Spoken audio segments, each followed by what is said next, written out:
Buenas noches, amada iglesia del Señor Jesús. ¿Cómo están todos por aquí, amigos y amigas, hermanos y hermanas? Dios les bendiga. ¿Cómo se encuentran? ¿Cómo han estado últimamente? Espero que bien. Espero que hayan tenido un fin de semana y que ya en este inicio de semana, pues el Señor siga ayudando, ¿verdad? Sus vidas en todo. Por acá una vez más, pues su servidor, hermano, pastor Teodoro Castillo, llevando nuevamente una última transmisión, pienso yo, para esta serie, Los vencedores y santos de la gran tribulación, como hemos estado ya hablando de varias cosas, ¿verdad? Estas altas horas de la noche de este día, ya domingo, ¿verdad? Domingo 1 de noviembre del año 2020. Me gusta siempre decir la fecha para que quede récord, ¿verdad? De los días en que nos vemos, de la fecha en que podemos estar. Agradezco a cualquier hermano, amiga que a estas horas de la noche me acompaña. Pero bueno, como ya he dicho en videos anteriores, mi intención siempre dejar estos videos en diferido y que puedan ustedes verlos con calma, estudiarlos con calma. Entonces, de modo que cualquier amigo que me siga, hermano, hermana que me sigue por mis redes, por el ministerio conforme a su corazón, ¿verdad? Sea en este canal o en mi canal de YouTube, pues no se preocupen si no me ven en vivo. Y como lo estoy diciendo precisamente, estas grabaciones son en vivo, de modo que cualquier situación que se presente en vivo, pues estamos en vivo, ¿no? Siempre recibo comentarios, ¿verdad? De amigos, amigas que me ven, familia, acá en los Estados Unidos de América, desde Texas, como siempre lo digo, desde Texas, desde Fort Worth, por los momentos, por ahora. A familia que me ven en Venezuela, en Latinoamérica, donde sea que viva toda mi familia, en Europa, Asia, África, para todos los continentes de este mundo, donde pueda llegar esta palabra, recibe esta palabra de parte del Señor, ¿verdad? Como el Señor me la ha ministrado a mí en este tiempo, en este año más que todo, quiero yo también compartir con la iglesia, porque ya les he contado, he recibido esta encomienda y hemos venido hablando de tantas cosas que tengo yo que entender que son quizás reveladoras para muchos de ustedes que me vienen escuchando esta serie, que me vienen escuchando mucho de lo que vengo diciendo en esta serie, ¿no? En estos eventos escatológicos, esta materia en todo caso, escatología, ¿no? Se llama esta materia, esta materia de seminario bíblico, de seminario teológico, escatología. Ustedes pueden, pues, revisarse material que venden, pero dudo que mucho de lo que he estado yo compartiendo con ustedes puedan encontrarlo ustedes en libros de escatología, libros de interpretación bíblica, porque como ya ven, vengo yo citando fuentes que no se encuentran en la Biblia, fuentes escriturales, escrituras reveladas por el Señor que no están en la Biblia. Y siendo así, pues, siendo esto así, muchos pues no procesarán muchos conceptos, quizás hasta no poder leer muchos de estos libros que hoy voy a seguir leyéndoles y que ayudan y complementan muchos de estos libros extra bíblicos, escrituras deuterocanónicas, o que llamamos del segundo templo, no me gusta llamarlas apócrifas, ¿no? Para no darle este sentido negativo que muchos le han dado por muchos años y todavía les dan muchos pastores, muchos ministros, muchos estudiosos, llamando a muchas escrituras de Dios apócrifas, como si fueran ocultas, como si fueran algo esotérico, místico, como si la fuente de inspiración de estas escrituras y de estos textos fuese el mismo demonio, nada más alejado de la realidad en muchas de estas escrituras. Y voy a estar yo leyéndoles otra vez, entre ellas el libro de Enoch, muy importante la lectura del libro de Enoch. Iglesia de Jesús entiende que el libro de Enoch es citado en las mismas escrituras bíblicas, el apóstol Judas lo cita. Enoch se cita en el Génesis como el séptimo hombre después de Adán que el Señor se llevó al cielo, se lo llevó vivo, por algo se lo llevó, por algo se lo llevó. ¿Qué tenía Enoch? ¿Qué hizo? ¿Qué dijo? ¿Por qué se lo llevó el Señor? La respuesta está precisamente en la profecía de Enoch, en el libro de Enoch, en todo lo que dijo Enoch. Dios tenía que llevárselo precisamente por todo lo que dijo, por todo lo que Dios reveló a la humanidad a través de Enoch. Es el mismo cuento con Elías, el apocalipsis de Elías, la revelación de Elías, un superprofeta de la antigüedad, del Antiguo Testamento, que el Señor también se lo llevó vivo. ¿Qué dijo Elías? ¿Qué escribió? ¿Por qué el Señor se lo llevó? Porque las escrituras que ellos revelaron de parte de Dios a la humanidad, a Israel y al mundo, precisamente lo que dijeron para el final de los tiempos, para estos tiempos, son palabras tan controversiales y tan únicas para este tiempo y para ser entendidas en este tiempo, que la profecía tenía que ser combatida y destruida por Satanás y sus demonios, como en efecto lo lograron hacer con la mayoría de las copias de esos libros que ellos escribieron, pero que Dios, en su sapiencia, en su sabiduría, preservó algunas para el final de los tiempos, porque mucho de lo que ellos dos dijeron, Enoc y Elías, ¿verdad? Por no citar a otros libros más y a otros autores, si cito solamente a estos dos, el mismo libro de Melquisedec que he estado citando en mi Facebook, en videos anteriores, el libro de Melquisedec, el gran rollo de Melquisedec atribuido a Melquisedec y a Abraham. Muy importante la lectura de esos tres libros, tres personajes demasiado importantes de la escritura en el Antiguo Testamento. ¿Mm? Hoy preguntamos, ¿quién es el personaje más importante del Antiguo Testamento? Muchos judíos dirán Moisés, ¿verdad? Muchos dirán, pues, Abraham. Ah, ¿qué escribieron ellos? Moisés se le atribuye la Torá, la ley, ¿verdad? Aunque algunos estudiosos, entre los cuales me incluyo yo, debatimos con respecto a la autoría de los primeros 5 libros de la Biblia atribuidos a Moisés. Para mí es debatible eso.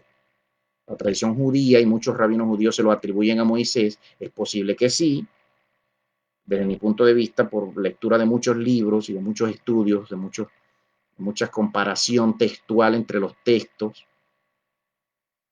Es posible que sí, es posible que no. Miren todo lo que le estoy contando, pero en todo caso ustedes tendrían que escucharme. ¿Por qué usted dice eso, hermano Teo? Porque vienen diciéndonos tantas cosas, vienen los maestros, los estudiosos, vienen diciendo tantas cosas, y usted viene ahora a querer decir cosas diferentes a lo que hemos oído siempre. No soy el único que lo cree y tengo razones y puedo hablar de esas, pero eso será en otro video.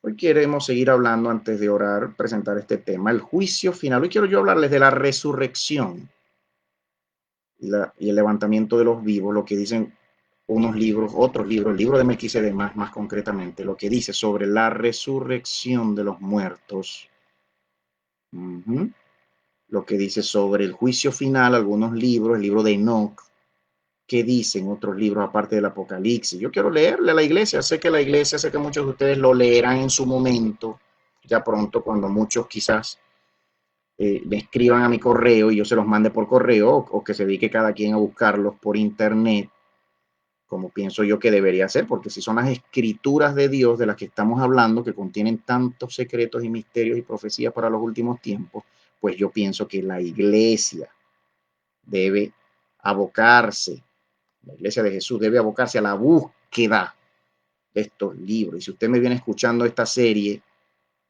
¿verdad? Y hoy con este video final, si usted decide tomar tiempo para dedicar a esta materia escatológica, en todo caso, y escuchar lo que dicen otros libros, aparte de los libros bíblicos, si a usted le interesa saber, y usted me oye estas palabras, y yo le vengo diciendo que muchos de esos otros libros corroboran y amplían lo que los escritos bíblicos ya dicen sobre muchos eventos del fin, corroboran y amplían, no contradicen. Entonces yo pienso que debe ser deber de la iglesia mostrar interés por las palabras de esos libros, porque si son inspirados por Dios, como en efecto creo yo que muchos de ellos lo son, y más concretamente estos que les estoy mencionando este día de hoy, la iglesia debería mostrar una actitud más cuidadosa y más interesada en buscar leer lo que dicen esos libros, porque si son inspirados de Dios y vienen de parte de Dios,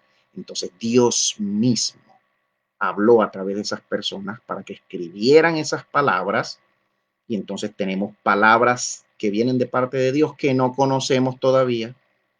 ¿Mm? palabras de parte de Dios, iglesia, que no tenemos ni idea a veces que existen, aparte de la Biblia, y que si son palabras de Dios y podemos comenzar a procesar que cualquier libro antiguo escrito en hebreo, en arameo, por, por, por este pueblo judío, por los ancestros de los judíos, que revelen la venida del Mesías en su primera parte para morir en la cruz por los pecadores, y que luego sigan hablando de una segunda venida de ese Mesías glorioso y reinante, como estamos la iglesia de Jesús esperando su segunda venida. Todo libro antiguo que te hable del Mesías y que te presente ambas venidas o juicios finales donde se aparezca el Salvador salvando a Israel en los últimos tiempos, todos esos libros son inspirados por Dios, porque el testimonio del Mesías, lo dice la Biblia, el testimonio de Jesús es el espíritu de la profecía. De modo que si entendemos ese versículo, podemos entender el concepto, podemos entender el hecho de que todo libro antiguo que me hable del Mesías, de la necesidad de un Salvador para mi alma, que me perdone y me limpie de mis pecados, no es inspirado por los hombres y mucho menos por los demonios. Solo Dios puede revelarle al hombre su necesidad de Él y de un Salvador que muera en lugar de Él. Ya cuando procesamos eso y lo entendemos, si a mí me hablan del libro de Pedrito, no vamos a decir Pedrito, Jaimito. Hay un libro, ¿cómo se llama? Jaimito, el libro de Jaime, del profeta Jaime, ¿eh? Que le decían Jaimito. ¿Cuándo vivió? Vivió, según la historia, hace 3.000, 4.000 años. Hace 2.000, 3.000, 4.000 años. En serio, ¿sí? ¿En qué idioma escribió? Lo escribió en arameo, lo escribió en hebreo, lo escribió en griego, después de Cristo. ¿Qué dice? Bueno, dice un montón de cosas y entre ellas que el Mesías viene o que ya vino y que tenía que venir una segunda vez a reinar. Sí, sí se parece a lo que dicen otros profetas, sí se parece. Ay, Dios mío, no vaya a ser que ese libro sea inspirado por Dios y la iglesia no lo sepa, por alguna razón no vino en nuestras Biblias, no hay problema con eso, porque si no nos llegó a mucho pueblo de Dios en los últimos 500 años, desde que apareció la primera compilación de la Biblia con la imprenta, la impresión de la Biblia por Johann Gutenberg en el siglo XVI, fue cuando se compiló la Biblia por primera vez con los 66 libros que usted tiene hoy en día, la Biblia protestante, no católica. No hay problema con eso, ¿verdad? La Biblia la tenemos como nombre y como colección de libros desde el siglo XVI. Antes no había una Biblia como tal. Antes del siglo XVI no había nada llamado Biblia. Había muchos escritos, muchos rollos. Los judíos solamente han tenido o llegaron a tener por inspirado solamente a 24 de esos libros, de cientos de libros que han tenido los judíos escritos por sus ancestros en arameo y en griego, hablando del Mesías, hablando del Mesías, hablando del Mesías. Las escrituras son muchas. Los judíos no las aceptan todas, mucho menos la iglesia católica, mucho menos la iglesia protestante. Yo quiero seguir leyendo para que usted vea las palabras de algunos de estos libros no bíblicos, cómo las podemos comparar con escrituras bíblicas y nos hacen pensar y nos amplían el relato bíblico de las escrituras de los libros que vemos en la llamada colección Biblia. Queremos hablar de la resurrección, pero yo quiero leerles, como sea que estamos hablando, de que resucitaremos, ¿verdad? Ya desde el video anterior, resucitaremos. ¿Resucitaremos para qué? Para ser testigos de Dios, en el juicio de Dios a todos los seres malvados, incluyendo los ángeles que se rebelaron junto con su líder, Satanael o Samael, el nombre real y original de Satanás.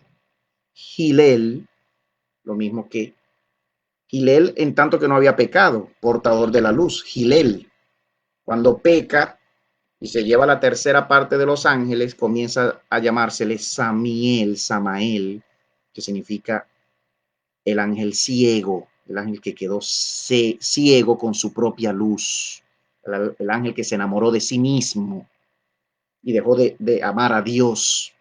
Eso es lo que significa Samael, Satanael, que que fue el nombre con el que comenzó a llamársele después y últimamente después Satanás, el acusador. Satanás, el diablo, el adversario, el diablo. Resucitaremos para juzgar. ¿Dónde vemos eso, hermano Teo? ¿Qué está hablando usted ahí? En el milenio, ya vimos el video pasado, ¿no? Que el capítulo 20 de Apocalipsis de Juan, de la Biblia, habla de no solo de un solo milenio, habla de por lo mínimo 2 milenios. Ya lo vimos en mi video pasado. Yo te invito, iglesia, no dejes de ver el video pasado, donde hablábamos del milenio, de un milenio dentro de otro. Y si vamos más profundamente al estudio de ese término, vemos que son dos tiempos diferentes, son 2 milenios separados. 2 milenios separados por un periodo de 7 años llamado la Gran Tribulación. Al final de este primer milenio, cuando se cumplieran los 1000 años, un tiempo no literal, o bien puede ser literal, yo explicaba, si es literal, entonces se cumplió en el año 1030, 1031 después de Cristo. Satanás fue suelto en el año 1031 y salió para engañar otra vez a las naciones, como en efecto es posible que podamos interpretarlo así, porque comienza la estructura de la iglesia apóstata, la estructura de la gran ramera que engaña al mundo y que la llama a la guerra, comienza precisamente en el siglo XI, llamando a las naciones a la guerra, el Papa Urbano II, llamando a las naciones a la guerra para ir a Tierra Santa, a Israel, a hacer la guerra contra los habitantes de esas tierras para recuperar y matar en nombre de Dios. Imagínese usted, la iglesia corrompida. No podemos llamarla realmente iglesia, porque la iglesia verdadera nunca se ha corrompido. La iglesia verdadera que ha quedado en el mundo desde que el Señor se fue y que ha crecido, desde que el Señor se fue, escondida, perseguida, nunca se ha corrompido. Estos que se hacen llamar iglesia nunca han sido iglesia, nunca han sido hijos de Dios, porque la iglesia de Dios, los hijos de Dios son de Dios, no se corrompen. Dios los guarda, los protege, de modo que ha habido dos iglesias, o una verdadera y una falsa. Pero la iglesia verdadera nunca se ha corrompido, ha sido verdadera, ha sido trigo toda la vida. Y la iglesia falsa, la cizaña, o los que se hacen llamar iglesia, que nunca lo han sido, viven entre el trigo, siendo cizaña, y el Señor en estos tiempos tiene que separar al trigo de la cizaña. Todo apóstata, todo amador de sí mismo que terminó apostatando, todo profeta, falso profeta, que termina desviando al pueblo de Dios y alejando a otros de Dios, nunca fue iglesia, nunca lo ha sido y nunca lo fue, porque siempre fue un amador de sí mismo, un apóstata, nunca predicó al Señor por amor al Señor, sino que lo predicaba por conveniencia. De modo que no podemos decir, la iglesia se corrompió. Desde el siglo III, cuando Constantino tomó el cristianismo como la religión oficial del imperio, ahí se corrompió la iglesia, no. La iglesia perseguida, la iglesia verdadera, la iglesia de Jesús siempre ha existido, perseguida, escondida, siempre. Hoy en día, ya en los países de la modernidad, hoy en día, en nuestra modernidad, ya de la Revolución Francesa, el descubrimiento de América, la Revolución Francesa y todas estas ideas de igualitarismo, de libertad, de equidad, de justicia, la iglesia ha cobrado auge y se ha expandido y ha llenado el mundo y ya ha llegado a todo el mundo el evangelio del Señor. Por eso decimos, y decía yo en mis videos anteriores, que ya estamos viviendo el milenio. Será predicado este evangelio del reino a toda criatura y entonces vendrá el fin. Yo hablaba de eso hace 2 videos. Entonces vendrá el fin. Ya el evangelio del Señor ha llegado a todos los idiomas del mundo, a todos los países, culturas y naciones del mundo. Quizás no a todos los idiomas del mundo. Yo soy licenciado en idiomas. En el mundo se habla más de 7,000 idiomas. Nada más en China se hablan más de 1,000 idiomas. No estoy hablando de dialectos. Yo soy traductor, como ya les contaba. Soy licenciado en idiomas modernos. Soy profesor de inglés, francés y español por más de 15 años. Yo conozco, sé de lo que le estoy hablando, sé de estadísticas, sé de números. En el mundo se hablan más de 7.000 idiomas. En China nada más se hablan más de 1.000. En Venezuela, mi país, se hablan más de 50 idiomas. ¿Cómo es eso que se habla en Venezuela 50 idiomas y en Venezuela solamente se habla español? No, yo te estoy hablando de los idiomas indígenas, que son idiomas cada uno, porque cada uno tiene su gramática propia. Cuando una lengua tiene una gramática propia diferente de otra lengua, entonces estamos hablando de un idioma, no estamos hablando de dialectos dentro de un mismo idioma.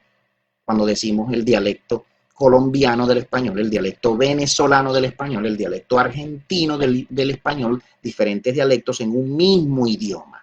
Eso es otra cosa. Yo te estoy hablando de idiomas con gramáticas diferentes. El catalán, que se habla en Barcelona, en España, en Cataluña, no es el mismo idioma castellano que llamamos el idioma castellano, el idioma español. No es el mismo. Son idiomas diferentes, aunque son hermanos, aunque son parientes, aunque vienen de una misma raíz latina, del latín que se hablaba en Roma. Valga esto como introducción, pidiéndole al Señor que nos ayude. Señor, ayúdame en esta hora, te adoro.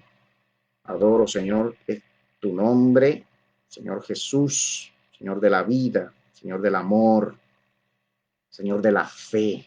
Bendito tu nombre, bendice a tu iglesia en esta hora, bendice mi vida, ayúdanos, ayúdame a discernir tu palabra y a llegar a toda verdad, ayudado de tu espíritu, mi Dios, te adoro. Gracias, Señor.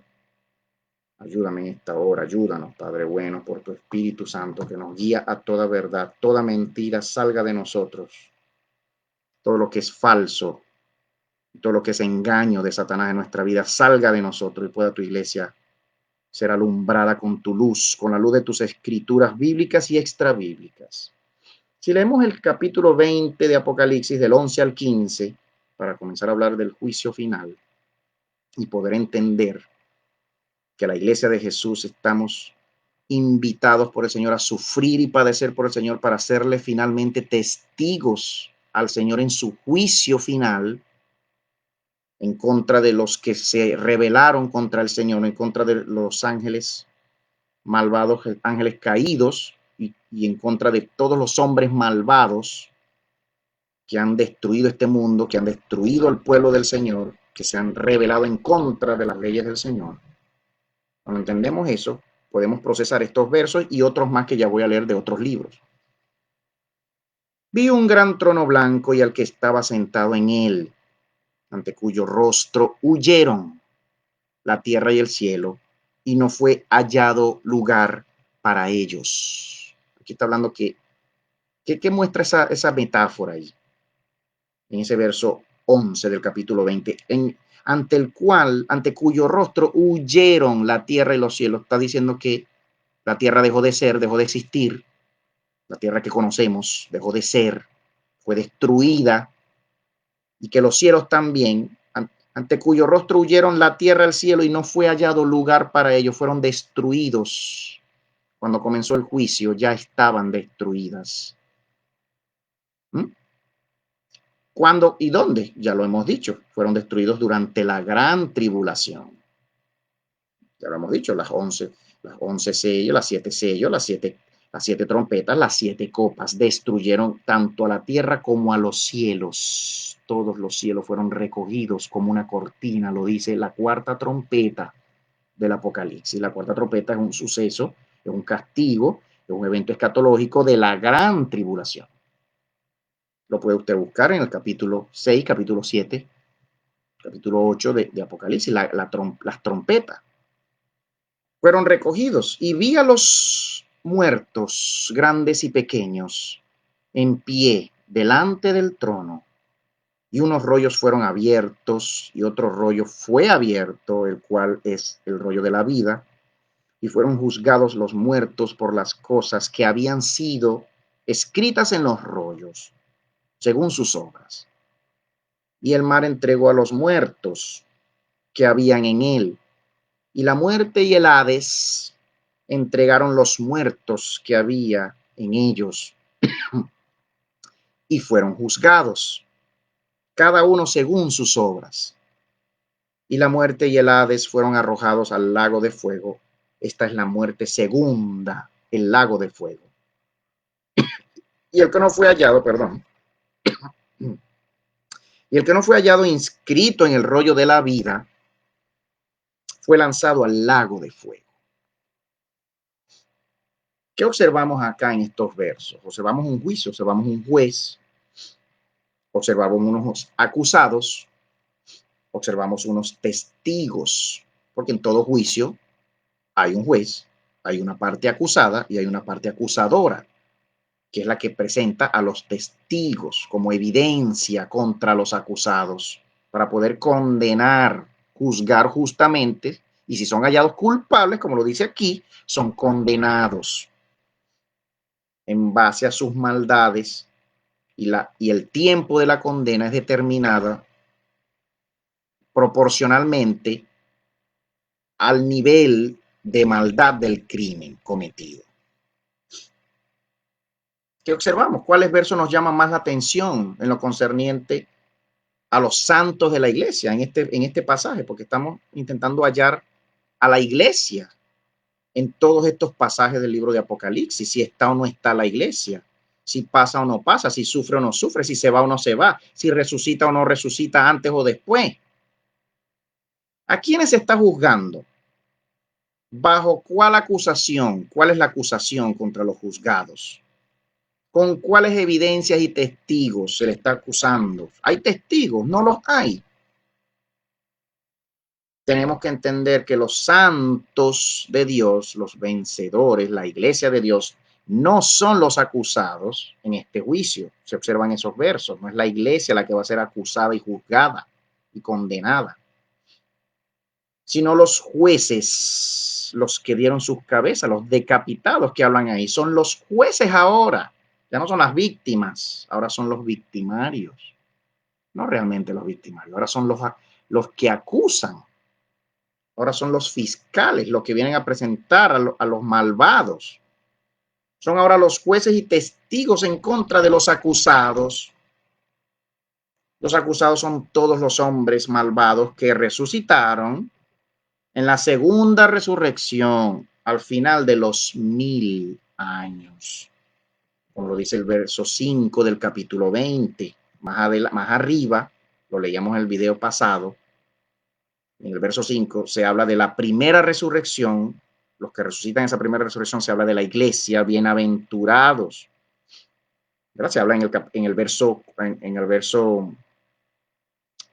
en el 5, más arriba incluso, en el 5 dice, esta es la primera resurrección, ¿no?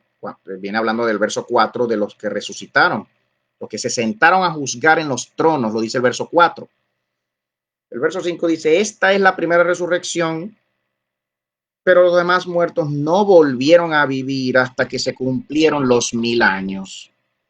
¿De qué muertos se está hablando ahí en ese verso 4? Son los mismos muertos que se habla más abajo, que ya lo leímos.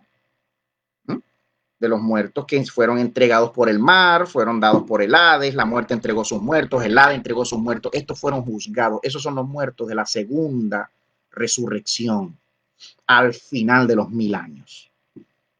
Esos son los acusados, esos son los juzgados, hallados culpables y condenados y echados al lago que arde con fuego y azufre, la segunda muerte, la muerte eterna, la muerte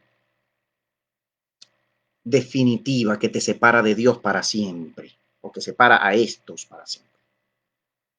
Son estos los juzgados, encontrados culpables y echados, al igual que, ¿verdad? Los ángeles caídos, no solamente los hombres malvados, estamos hablando ahí, estamos hablando también de los ángeles caídos, liderizados por Satanás. Como se puede observar en el libro de Primera de Corintios 6:3, Primera de Corintios 6:3, yo voy a leer todas las escrituras que tengo aquí anotadas, iglesia, ténganme paciencia hoy, yo las quiero leer todas. Tengo muchas escrituras bíblicas y extrabíblicas que comprueban y corroboran lo que estoy diciendo. Apocalipsis 6:3, Primera de Corintios 6:3, perdón, 6:3, como dice, ¿o no sabéis que juzgaremos a los ángeles? Dice el verso, ¿cuánto más las cosas de esta vida?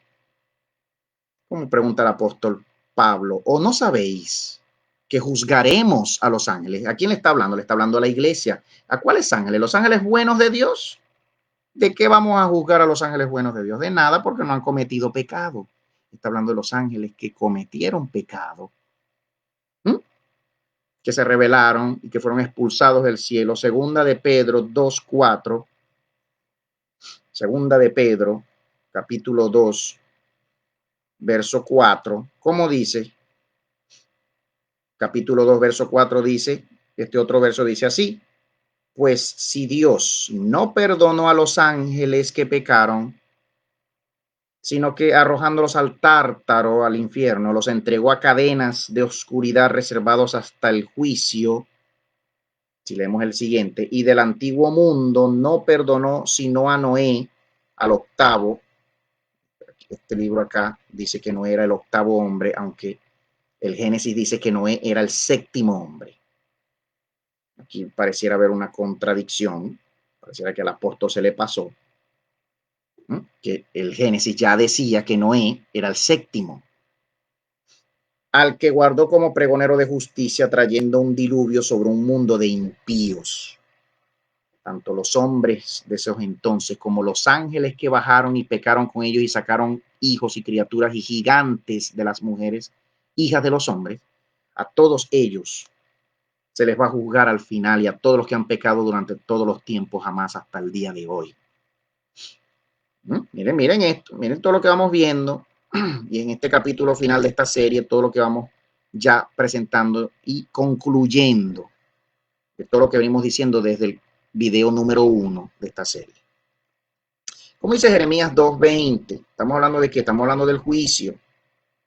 ¿Del juicio a quién? A los malvados, que incluye a los ángeles caídos, a los hombres y criaturas malvadas, hombres, semi-hombres, gigantes, reptilianos, ángeles caídos, a todos se les juzgará. Como dice Jeremías capítulo 2, verso 20, disculpe que me tarden acá con esta versión, cuarta edición de la Biblia textual, la que creo yo es la mejor traducción al español, ya lo he dicho, el esfuerzo de las sociedades bíblicas iberoamericanas de traernos un texto mucho más apegado a los originales debido a su traducción desde la Septuaginta y no desde el texto masoreta alterado por los judíos, que es la base de la mayoría de las traducciones y versiones de la Biblia que hoy tenemos en la mayoría de los idiomas. Una mala traducción porque ya viene de un texto alterado. Mientras más antiguo el texto que se toma como base para traducir a los demás idiomas, más fiel a los originales es la traducción final a esos idiomas. La Septuaginta es más antigua que el texto masoreta judío, ¿verdad? El Antiguo Testamento griego, el Nuevo Testamento griego en su 28ª edición, posiblemente el mejor texto de las escrituras en griego antiguo, a partir del cual se traduce el Nuevo Testamento a muchos idiomas hoy.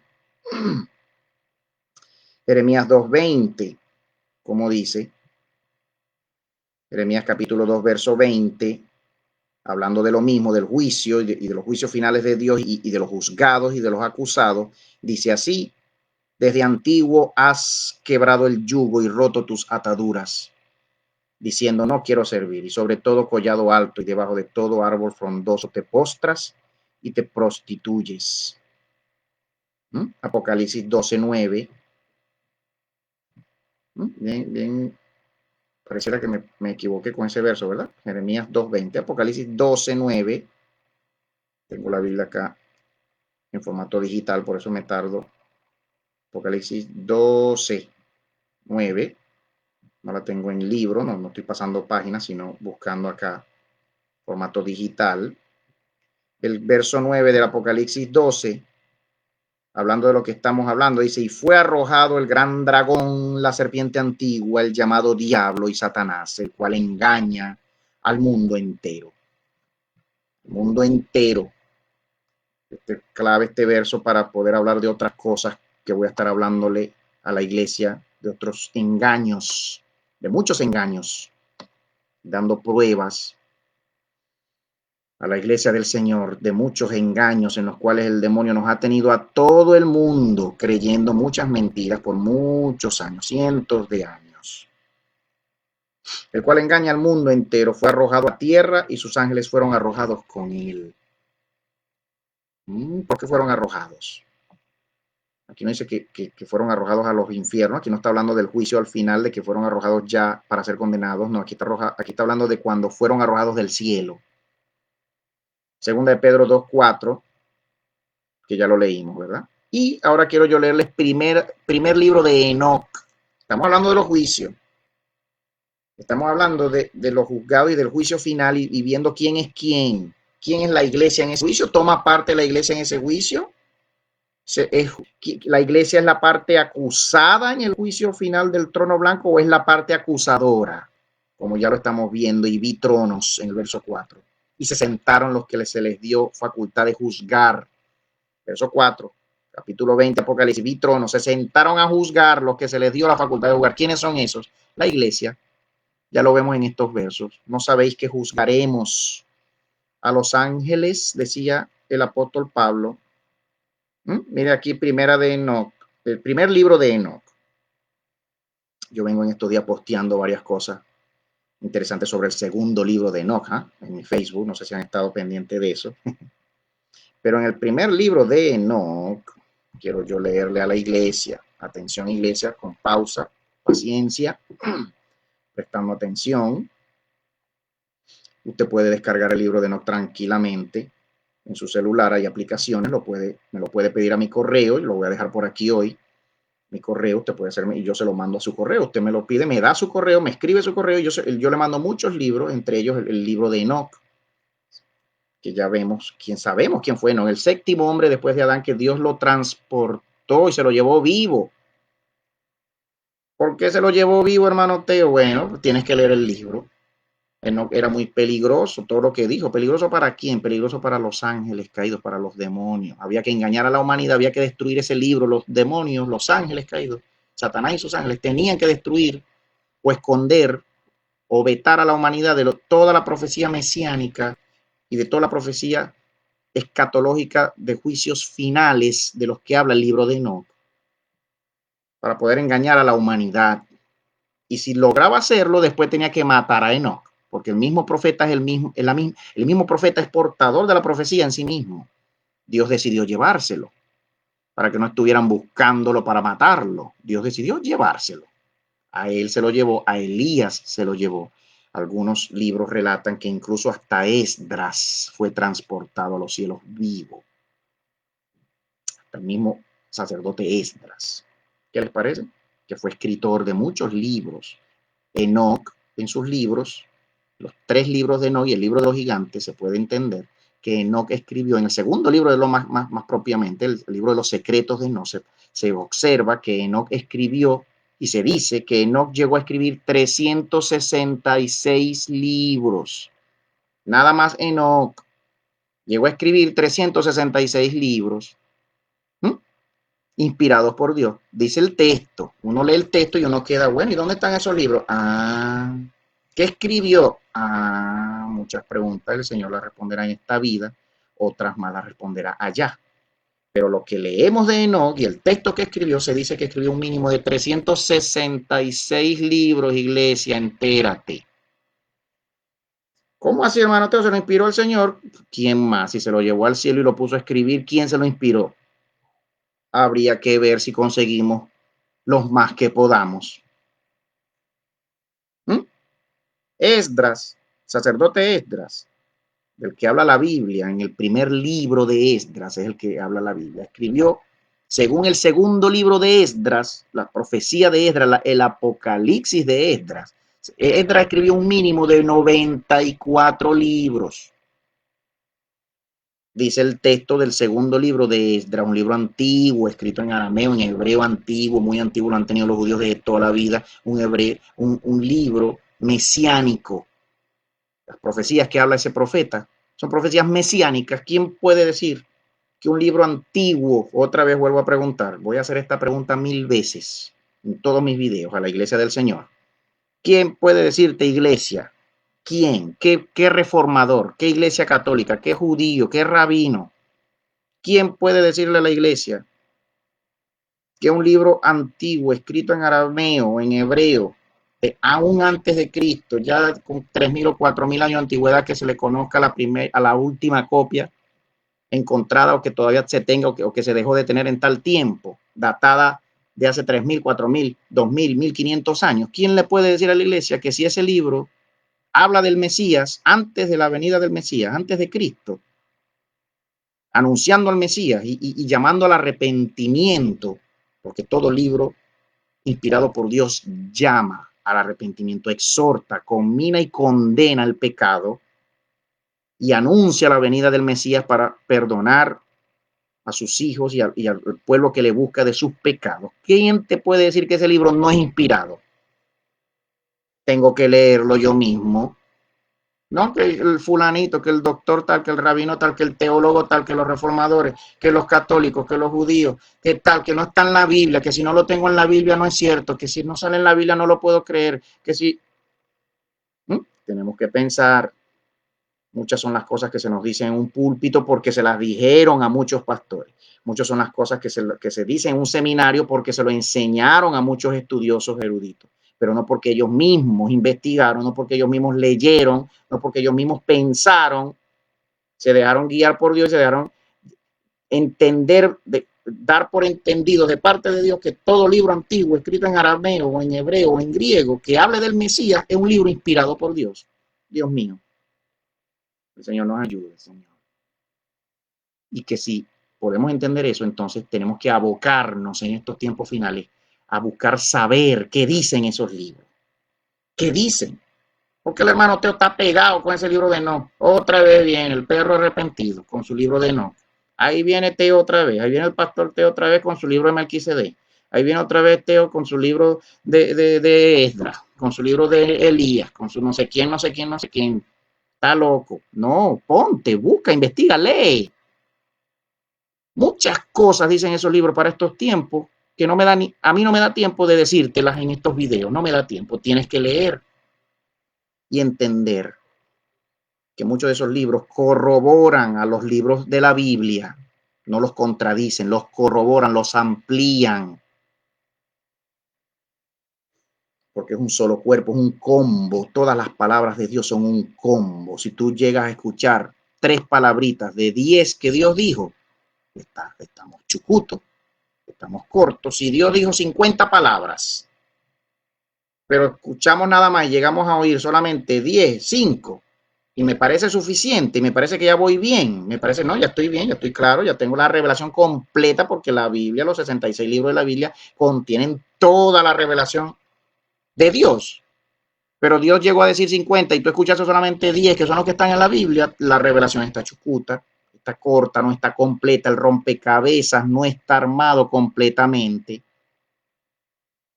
Mira cómo dice este primer libro de Enoch, capítulo 90. Hermano Teo, ¿usted quiere que yo me ponga a leer 90 capítulos? Díselo al Señor, pues. Iglesia, díselo al Señor. Señor, ¿tú quieres que yo lea 90 capítulos que tú inspiraste? Que dice el hermano Teo que tú inspiraste. ¿Tú quieres que yo lea tanto? Señor, a mí no me gusta leer. Díselo al Señor, pues, a ver qué respuesta te tiene el Señor. Yo creo que va a ser una reprimenda. Porque si el Señor habla y dice misa, todos sus hijos debemos decir misa también. Si las dicen 100 palabras, todos debemos oír las 100 palabras. Si las dijo en 50, toditos debemos oír las 50. Pero si Dios quiere decir muchas palabras en muchos libros, a ti y a mí nos toca buscar esos libros, atesorarlos, buscarlos, saber qué dice el Señor. Pero no es la actitud, no es el espíritu de mucha iglesia del Señor. No nos importa, no nos gusta leer, no nos gusta investigar, no nos gusta saber, no nos gusta pensar. Pensar nos da flojera. Satanás nos ha cegado el entendimiento, nos ha trancado la capacidad de oír, de leer, la capacidad de memorizar, y nosotros lo hemos dejado. La iglesia lo ha dejado. El Señor rompa toda atadura en tu mente para poder entender y asociar y conectar todos estos libros, los bíblicos y los extrabíblicos. El Señor rompa toda opción de Satanás en tu mente, en mi mente, para poder comenzar a procesar conceptos que no te han dicho nunca jamás en una iglesia, ni tus pastores ni tus líderes, porque ni modo, no era el tiempo tampoco.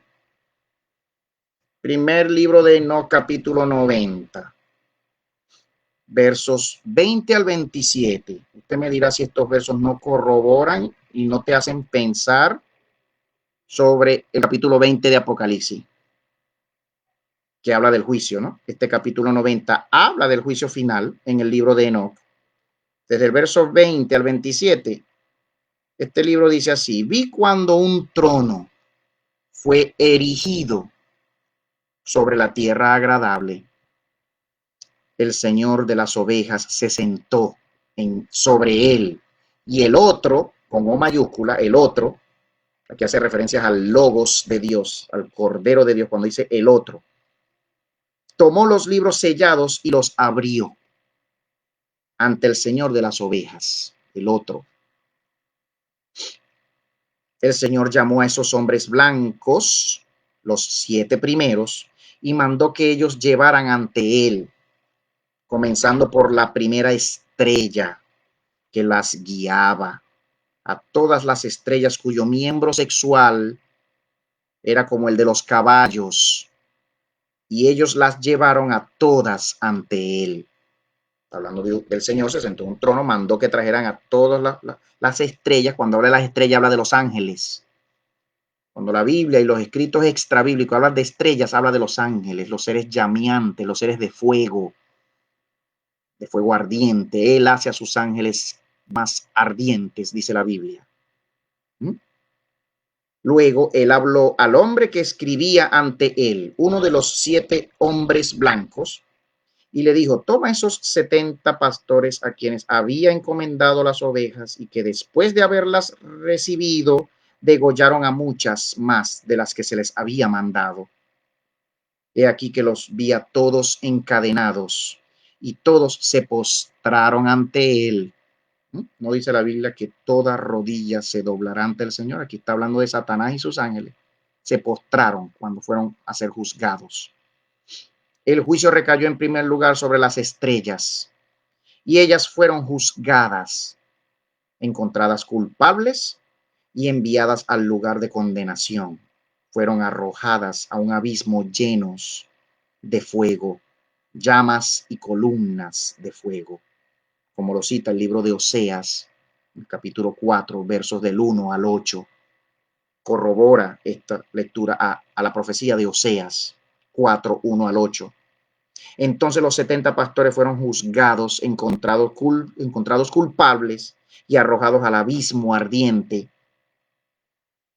Y vi en ese momento como un precipicio que se estaba abriendo en medio de la tierra. Llevaron a aquellas ovejas ciegas hasta allí. Todas fueron juzgadas y encontradas culpables y arrojadas al abismo, en semejante abismo de fuego. Y ellas ardieron en ese precipicio que estaba a la derecha de esa casa. Tienes que ir leyendo lo anterior a estos versos, al capítulo 90. Estaba hablando de casas, de cielos, de casas. Vi arder a esas ovejas y sus huesos también ardían. Verso 27. ¿Qué les parece esos versos? ¿No te hacen pensar, no crees tú que amplían el texto del capítulo 20 del libro de Apocalipsis que leímos al principio de este video? Ahora, en este juicio a los malvados se necesitan testigos.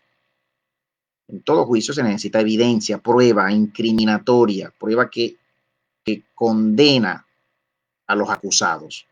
Que no son otros, en este juicio los testigos no son otros que los que dieron sus cabezas por Cristo, los que recibieron facultad de juzgar y sentarse en los tronos, los fieles de Dios que salieron de la gran tribulación, como lo dice Apocalipsis 7:14.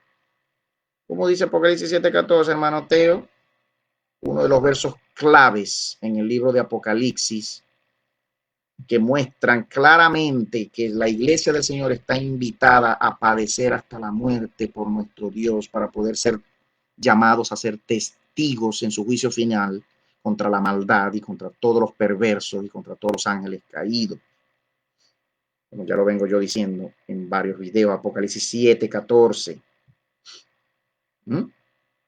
¿Cómo dice Apocalipsis 7:14, hermano Teo? Aquí está el Apocalipsis 7:14, son los versos claves para entender que sí vamos a pasar por la gran tribulación, por el amor de Dios en nosotros para que tengamos mayor gloria, peso de gloria en los cielos, con todos los mártires del Señor que ya han muerto antes de nosotros. ¿Quién quiere tener gloria en el cielo? Levante la mano. ¿Quién quiere morir gloriosamente por el Señor si fuese necesario y ser hallado digno de mayor gloria en el cielo y recibir una corona especial de parte del Señor? ¿Quién quiere estar cerquitica del Señor por haber dado hasta su vida si fuese necesario por el Señor? Levante la mano. ¿Quién quiere ver al Señor a los ojos toda la eternidad, verlo directo a sus ojos por estar más cerca de Él en el reino? A los más fieles, a los más sacrificados, a los más purificados por el dolor, el Señor los va a tener más cerca, como lo dicen más libros, como lo dicen otros libros también. Muchos entraremos al reposo eterno, pero no todos estaremos tan cerquitica de Él como otros en el cielo. No todas las coronas son del mismo peso. Eso lo dice la Biblia. No todos cosecharemos, ni todos hemos sembrado en oro. Unos sembraron en hojarasca, otros sembraron en heno. ¿No lo dice la Biblia? Otros sembraron en oro. Tendremos diferentes coronas, pesos de gloria, de acuerdo a lo que hayamos hecho en esta vida por Él y para Él, por el Señor. Fueron los que se les dio facultad de juzgar y sentarse en los tronos, los fieles, lo dice Apocalipsis 7:14. ¿Cómo dice? Disculpen que este aparato se me apaga y tengo que estar siempre metiendo la clave. Apocalipsis 7:14. Dice, y le he dicho, Señor mío, tú lo sabes. Y él me dijo, estos son los que vienen de la gran tribulación y lavaron sus ropas y las blanquearon en la sangre del Cordero. Ese es el 14, pero el 14 es la respuesta al verso 13, donde el apóstol Juan ve a una multitud con ropas blancas. Entonces uno de los ancianos me preguntó, dice el verso 13, ¿quiénes son? ¿Y de dónde vienen estos vestidos con ropas blancas? ¿Quiénes son estos? Le preguntó uno de los ancianos al apóstol Juan, que veía su visión. Y el apóstol respondió, Señor mío, tú lo sabes. Y él me dijo, estos son los que vienen de la gran tribulación. Ese verbo venir, ¿cómo se entiende? ¿Cómo se interpreta? Otras versiones dicen, estos son los que han salido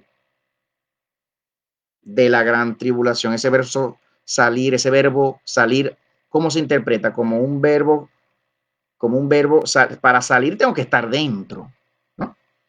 ¿No crees tu iglesia? Para salir de un sitio, de un lugar, de un proceso, tengo que haber estado dentro del sitio, dentro del lugar, dentro del proceso. Estos son los que han salido, otras versiones dicen, estos son los que han vencido, estos son los que vienen, los que han salido, los que cruzaron la gran tribulación. Y en medio de esa tribulación lavaron sus ropas y las blanquearon en la sangre del corderito, como dice la versión textual, cuarta. Corderito, no dice cordero, el original dice corderito. El cordero pequeño del Señor. ¿Qué te parece, iglesia? Un verso clave para saber que sí, el Señor nos está invitando y que tenemos que terminar de entender que el Señor nos va a procesar hasta el final, hasta la muerte. Persevera hasta el fin y yo te daré la corona de la vida. Otros versos dicen persevera hasta la muerte. Dice el verso 2, la iglesia de Filadelfia. Persevera hasta la muerte. Creo que es la iglesia de Filadelfia que dice así el capítulo 2 de Apocalipsis. Todos estos resucitaron al final. Todos estos que fueron llamados testigos, ¿no? Todos estos resucitaron al final de la tribulación, luego de haberla vencido, como se ve en este verso 14, a estos decapitados, vi a los decapitados, como decía el apóstol, luego de haberla vencido y a los demonios, y a los hombres malvados dando su vida por Dios, por su fe, por no haberse dejado marcar por la bestia, como dice el capítulo 13 de Apocalipsis. Los que no se dejaron marcar. ¿Mm?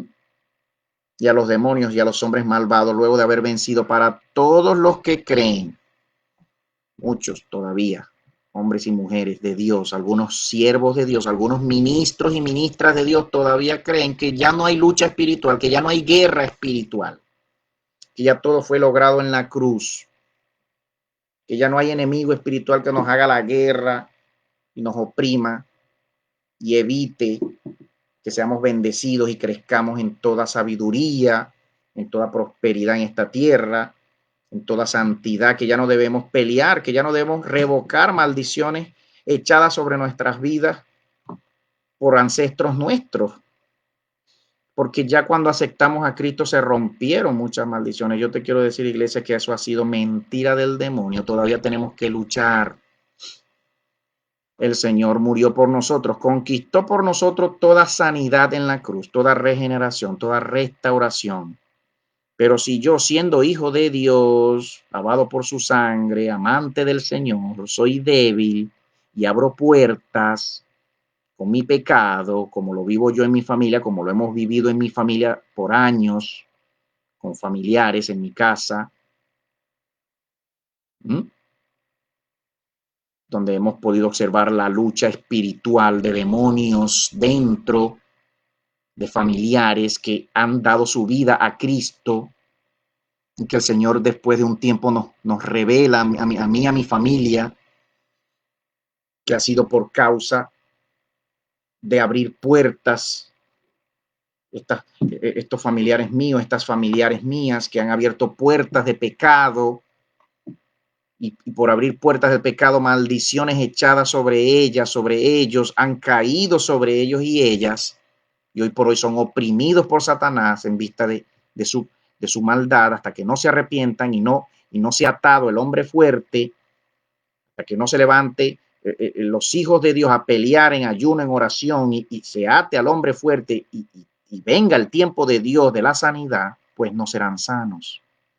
Pero la promesa está, la promesa de parte del Señor de sanidad para todos los que invocan su nombre está, y Dios en su tiempo lo hará y lo hace en tu vida.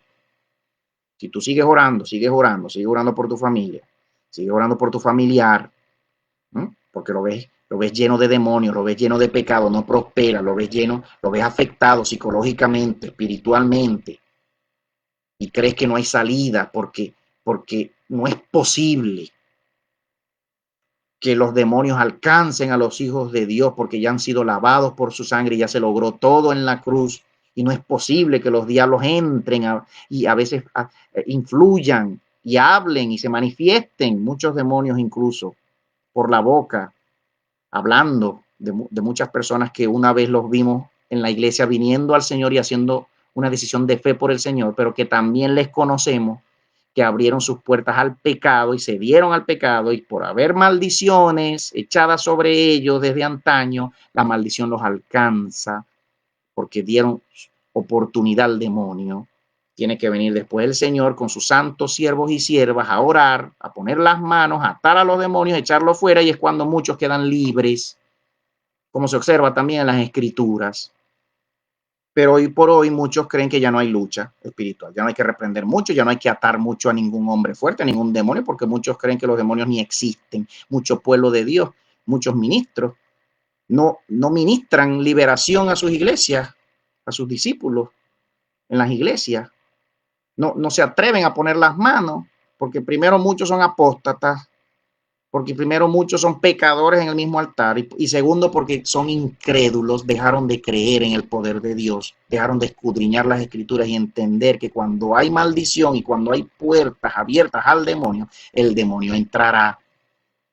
Y hasta no cerrar las puertas y haber arrepentimiento genuino en la gente, y hasta no orar, manos santas ser puestas sobre muchos, no saldrán los demonios, no serán libres. Todavía muchos pueblos de Dios, muchos hijos de Dios todavía sufren los embates y los abates de los demonios, que tiene que salir en algún momento, porque si la iglesia está orando y los familiares están orando, en algún momento Dios recuerda esas oraciones y le hace justicia a sus hijos y trae un tiempo de liberación especial para todos sus hijos que oran y piden por sus familiares y por ellos mismos, porque sufren los embates del demonio. Yo lo he vivido en mi vida. El Señor me ha libertado de ataduras demoníacas. El Señor ha tenido misericordia de mí, lo he visto en mí, lo he visto en muchas personas. Yo mismo he puesto mis manos santas por muchas personas estando enfermas, estando oprimidas por demonios, y he visto a los demonios salir y han quedado libres. Lo he visto desde niño, desde pequeño, es real. La lucha espiritual, la maldad, los demonios, los principados, las potestades, las huestes malignas, demonios que salieron y que quedaron vagando sobre la tierra a raíz de los gigantes que murieron en la antigüedad con el diluvio. Eso hay que leer el libro de Enoc para entenderlo, cuál es el origen de los demonios. Son los mismos ángeles caídos los demonios. ¿Quiénes son los ángeles caídos? ¿Quiénes son los demonios? El libro de Enoc explica mucho de esto. Te hace entender que los demonios son espíritus que quedaron vagando sobre la tierra, que salieron de los gigantes de la antigüedad y quedaron vagando sobre la tierra. Hoy en día muchos han tomado cuerpo. Hoy en día muchos viven en muchos mundos arriba. La mayoría viven todos presos abajo, como lo dice el mismo libro de Enoc, que el Señor encerró a los ángeles caídos y a los demonios en las profundidades de la tierra para ser sueltos en este tiempo con la quinta y con la sexta trompeta. Que ya hemos hablado de eso, pero este es otro cuento más largo que vamos a desarrollar después. El Señor los reprenda a todos, ¿verdad? Y el Señor con su sangre nos cubra a todos, toda su iglesia. Hablando de la resurrección, tenemos unos versos hermosos que el Señor nos ha revelado a través de un libro encontrado, el gran rollo de Melquisedec, libro encontrado en las cuevas de Qumran del Mar Muerto en los años 50.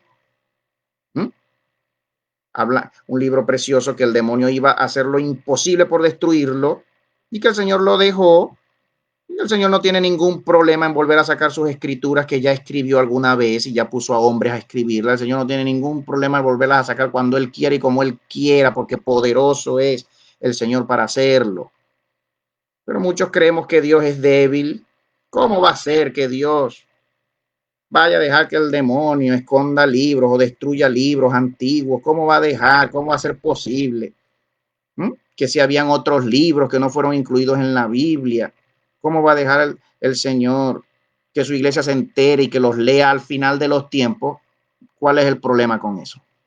¿Quién le va a decir al Señor cómo hacer con sus libros de Él y cuándo revelarlos y cuándo sacarlos? Y cuándo buscar Él mismo y ponértelos enfrente tuyo para que tú los leas, para que yo los lea, iglesia de Jesús. Hermosa iglesia, amada iglesia de Jesús. ¿Cuál es el problema con eso? No puedo creer, hermano Teo, que Dios sea así. Entérate, Dios es un padre, Dios tiene secretos, que no te los va a contar todos siendo niño. Dios tiene que esperar que tú crezcas, que llegue el tiempo perfecto para que tú y que yo conozcamos y sepamos muchos secretos. Porque cuando somos niños, a veces no podemos procesar muchos secretos, pero cuando somos adultos, cuando venimos a crecer, como dice el mismo apóstol Pablo, ya el Señor comienza a darnos carne en vez de leche. Y cuando llega el tiempo de que tú sepas las verdades de Dios, como los secretos que tenemos muchos, que no se los contamos a nuestros niños, hasta cuando ellos crecen, llega el tiempo en que tienen que saber los secretos familiares. Igualito, igualito con el Señor, que tiene muchos secretos y que Él decide cuándo contarnos sus secretos de Él. ¿Cómo dice? Miren estos versos preciosos del libro de Melquisedec sobre la resurrección. Capítulo 7 del gran rollo de Melquisedec en la historia del vaso. Historia del vaso porque son 3 libros. Historia del universo, historia de Salem, historia del vaso de Abraham, de la vasija de Abraham. El capítulo 7, versos 3 al 19 dice así: al llegar la plenitud de los tiempos, todos los esfuerzos humanos en busca de la paz se frustrarán. En aquel tiempo, numerosas naciones se aliarán contra el reino de Salem, contra Israel. Habrá una batalla como nunca hubo, y toda la tierra será castigada por el fuego. Después de agotar ellos todos los recursos en su defensa, Israel verá con desesperación incontables enemigos marchando contra ellos con el propósito de eliminarlos. Como Lot en su noche de angustia, ellos verán morir su esperanza. Cuando en Rosh Hashanah, fiesta de las trompetas, en el mes de Tishri, el mes 6 del calendario judío, que para nosotros cae octubre, noviembre o a veces septiembre, octubre, desde el 1 de Tishri hasta el 9 de Tishri se celebra la fiesta del Rosh Hashanah, la fiesta de las trompetas. Ha de oírse en medio de las ruinas de Salem los acordes armoniosos de un laúd tocados por un beduino de la tribu de Tamiré. Un beduino. ¿De qué está hablando? No tienes que leer el libro para que sepas quién es ese beduino. Aquí hace referencia a Jesús, pero se habla de un beduino como tal, de la tribu de Tamiré, que fue el que encontró el libro de Melquisedec en las cuevas de Qumran, en el Mar Muerto. Su música hará renacer la fe y la esperanza en un mundo mejor, donde nación no se levantará contra nación, donde las lágrimas, el dolor, la muerte no existirán más. Después de consolar a los afligidos con los acordes de su laúd, de su cítara, de su arpa, el beduino tomará el vaso con los pergaminos de la tumba de David y lo llevará sobre los hombros. En aquel día estarán los pies suyos sobre el monte de los olivos. Hace referencia a la profecía de Zacarías, donde dice que el Mesías vendrá y pondrá su pie sobre el monte de los olivos. ¿No lo dice Zacarías? Y al clamar por la liberación de Israel habrá un fuerte terremoto, el gran terremoto, el sexto sello, el final de la guerra que ya va a empezar, que agrietará el monte por la mitad, surgiendo del oriente hacia el occidente un enorme valle. La profecía de Zacarías. En aquel día, creo que Zacarías 12, o es el 13 o es el 14. En aquel día toda la tierra de Israel será fuertemente sacudida, sobreviniendo una total destrucción para todos los ejércitos enemigos.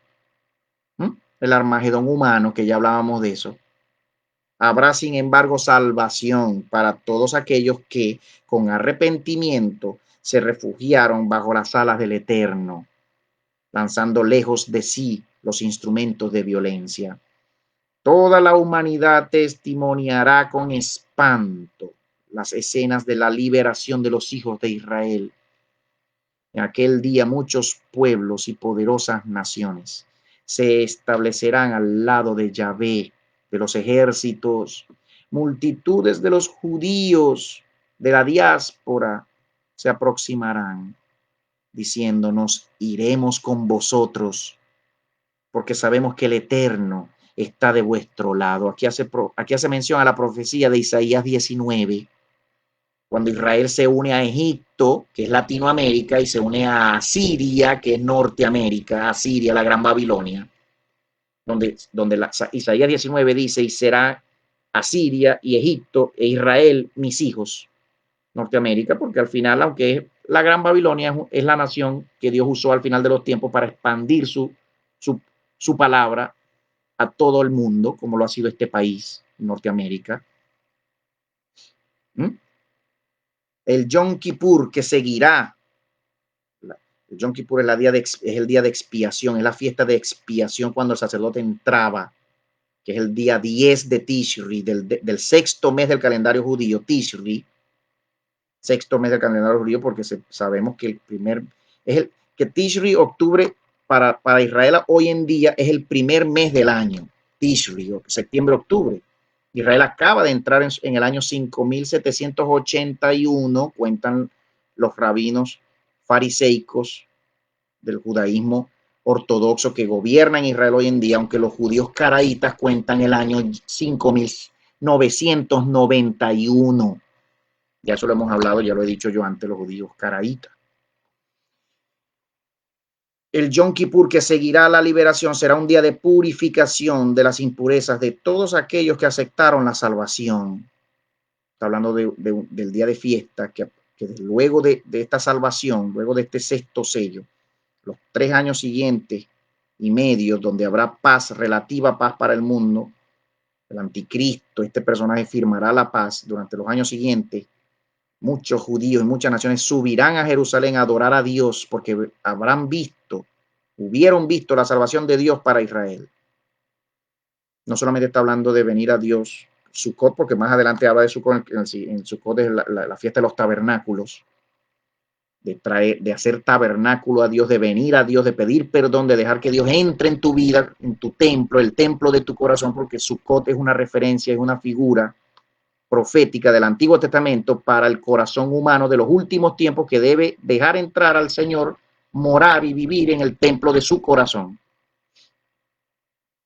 Será un día de purificación de las impurezas de todos aquellos que aceptaron la salvación. En aquel día acabará la ceguera de los hijos de Jacob y mirarán hacia aquel a quien traspasaron y llorarán amargamente por él como se llora por un hijo unigénito. Israel entenderá que este personaje falso, haciéndose pasar por Mesías, no fue que los defendía precisamente, sino que llamaba a la guerra a los enemigos de Israel para que viniesen contra Israel. Porque él surgirá como un Mesías, haciéndole creer a los judíos que es el Salvador de ellos, el Salvador del mundo, el Rey del mundo. Ellos verán cuando vengan todos los ejércitos a pelear contra él y ellos sean salvados por el Mesías que descenderá y pisará la tierra y provocará el gran terremoto del sexto sello. Ellos entenderán que el falso Mesías, el anticristo, no era el Mesías. En la fiesta de Sukkot, la fiesta de las cosechas, será derramado el Espíritu de Dios sobre toda carne. Fiesta de Sukkot comenzaba el 15 de Tishri y terminaba el 22 de Tishri, la fiesta de los tabernáculos, por septiembre-octubre. Y sucederá que todo aquel que invoque el nombre de Yahvé será salvo, recibiendo una perla del vaso, una piedrecita blanca de la que habla Apocalipsis, recibiendo una perla del vaso. Esta historia del vaso, la historia de la vasija, te habla de las 144,000 perlas.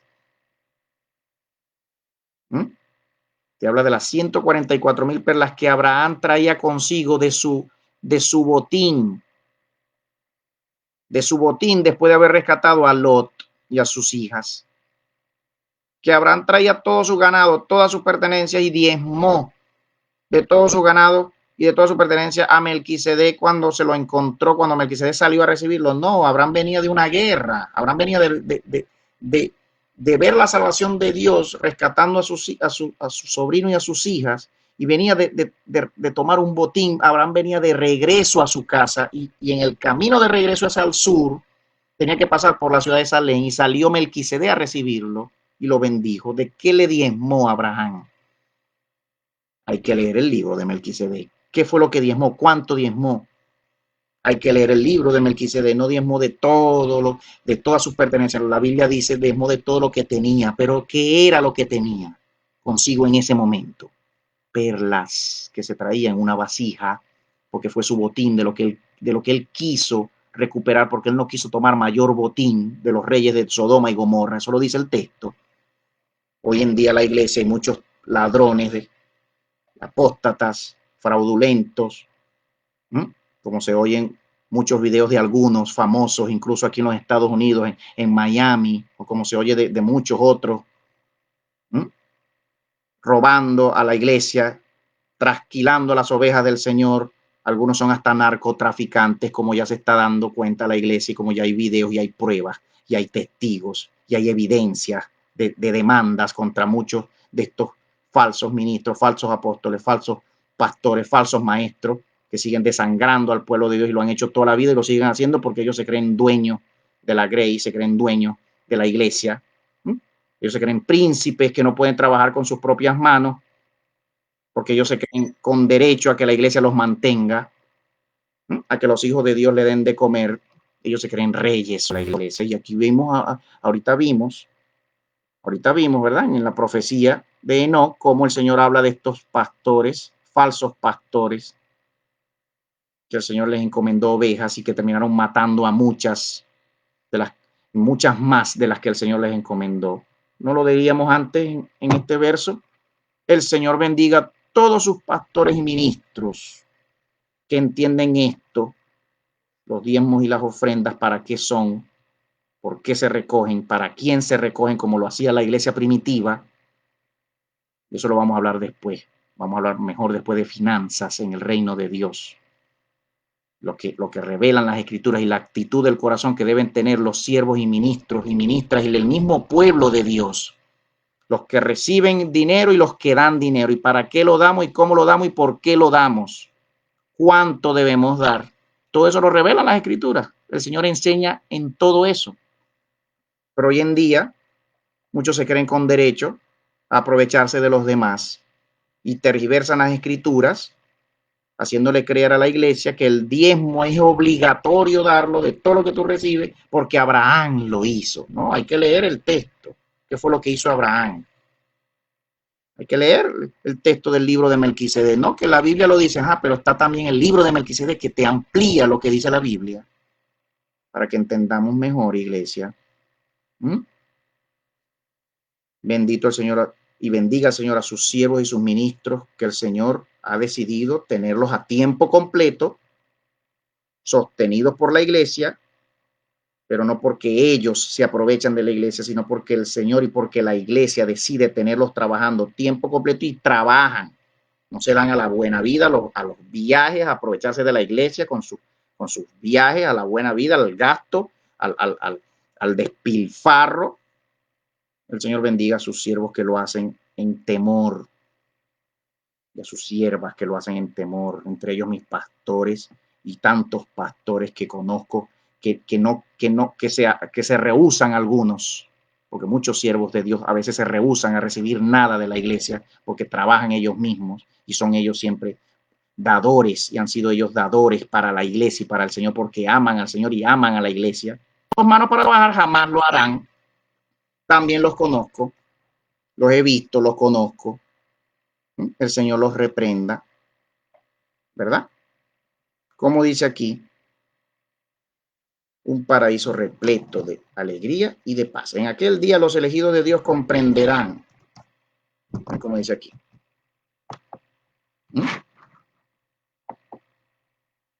Aló.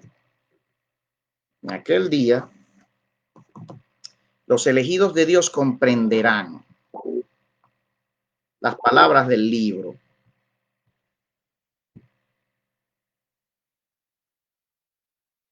El verso 10 dice, oídme. En aquel día los elegidos comprenderán las palabras del libro y dice, oídme vosotros que procuráis la justicia, vosotros que buscáis a Yahvé, mirad hacia la roca de la cual fuisteis cavados, hacia la caverna de la cual fuisteis sacados. Mirad hacia Abraham, vuestro padre, y hacia Sara, aquella que os dio a luz.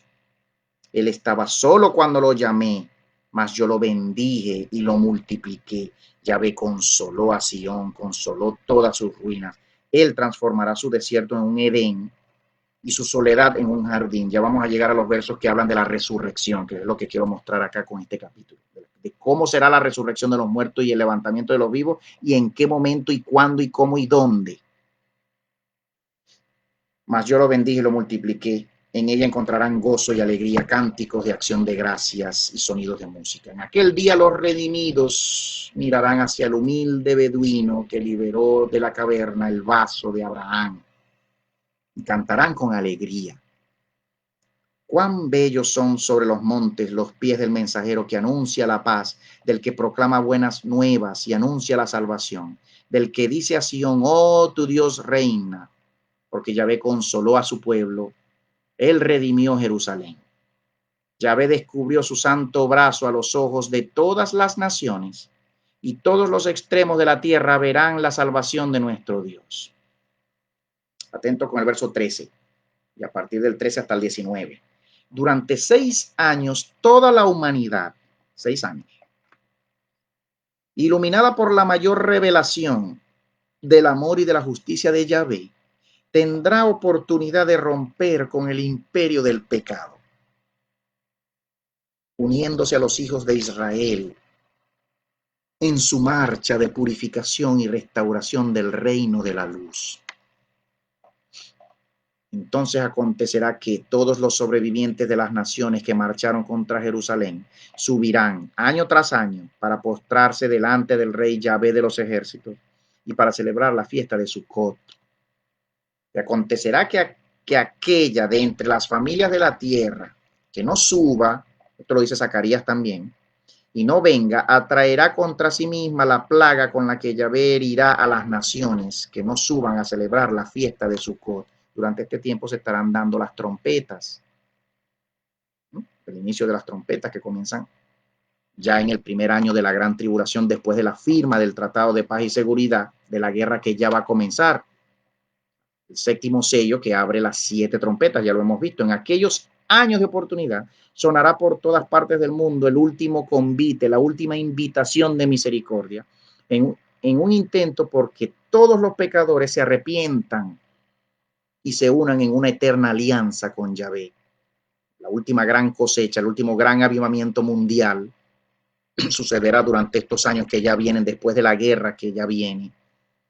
Muchos vendrán porque se levantarán los hijos de Dios a predicar durante los primeros 3 años y medio, los testigos que ya hemos hablado de eso. Cosecharemos. La última cosecha, gran cosecha a nivel mundial, será durante los primeros 3 años y medio de la gran tribulación, donde veremos las primeras 4 trompetas. Se darán durante los primeros 3 años y medio de la gran tribulación. En el año en que se firme la paz y la seguridad, en el año después de la guerra que viene, ese año que se firme el Tratado de Paz y Seguridad, ese mismo año cae la primera trompeta, el granizo de fuego del cielo, los meteoros, la cola de Nibiru, del planeta cometa que ya está siendo anunciado por el Señor, por muchos de sus profetas, en muchos idiomas, no solamente en español. Ya el Señor está diciendo y anunciando la profecía de Isaías que dice: desde lo último de los cielos, desde los confines del universo, se acercan los instrumentos de justicia del Señor. Desde los confines del cielo, está hablando de astros, de estrellas y de meteoros que caerán del cielo. Lo dice las escrituras, lo dice el Apocalipsis. Yo no me estoy inventando nada. ¿Qué está hablando usted ahí, hermano Teo? ¿De qué está hablando usted? Ya yo vengo hablando de mucho de esto en los videos anteriores. Por favor, iglesia, te invito a ver mis videos anteriores de esta serie. Bienaventurado el hombre que proceda así, y el Hijo del Hombre que en esto se afirma, que aguarda el sábado, el quinto mandamiento, el quinto mandamiento, el sábado,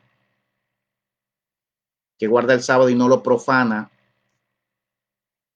y que guarda su mano, el cuarto mandamiento, exactamente, el cuarto mandamiento, que no lo profana y que guarda su mano de practicar el mal. No diga al extranjero que se entregó a Yahvé. Naturalmente Yahvé va a excluirme de su pueblo. Ni dígale eunuco, no hay duda, yo no paso de un árbol seco. Ya habíamos leído estos versos en un video anterior, pero aquí habla de la resurrección. Pues así dice Yahvé a los eunucos que guardan mis sábados y optan por aquello que es mi voluntad, permaneciendo fieles a mi alianza. He de darles en mi casa y dentro de mis muros un monumento y un nombre más precioso del que tendrían como hijos e hijas. He de darles un nombre eterno que no será extirpado. Y en cuanto a los extranjeros que se entregaren a Yahvé para servirlo, sí, para amar el nombre de Yahvé y convertirse en sus siervos, a saber, todos los que se abstienen de profanar el sábado. Ya hemos hablado del sábado antes, en videos anteriores en mi canal, lo pueden buscar en mi canal, Ministerios Conforme a su Corazón,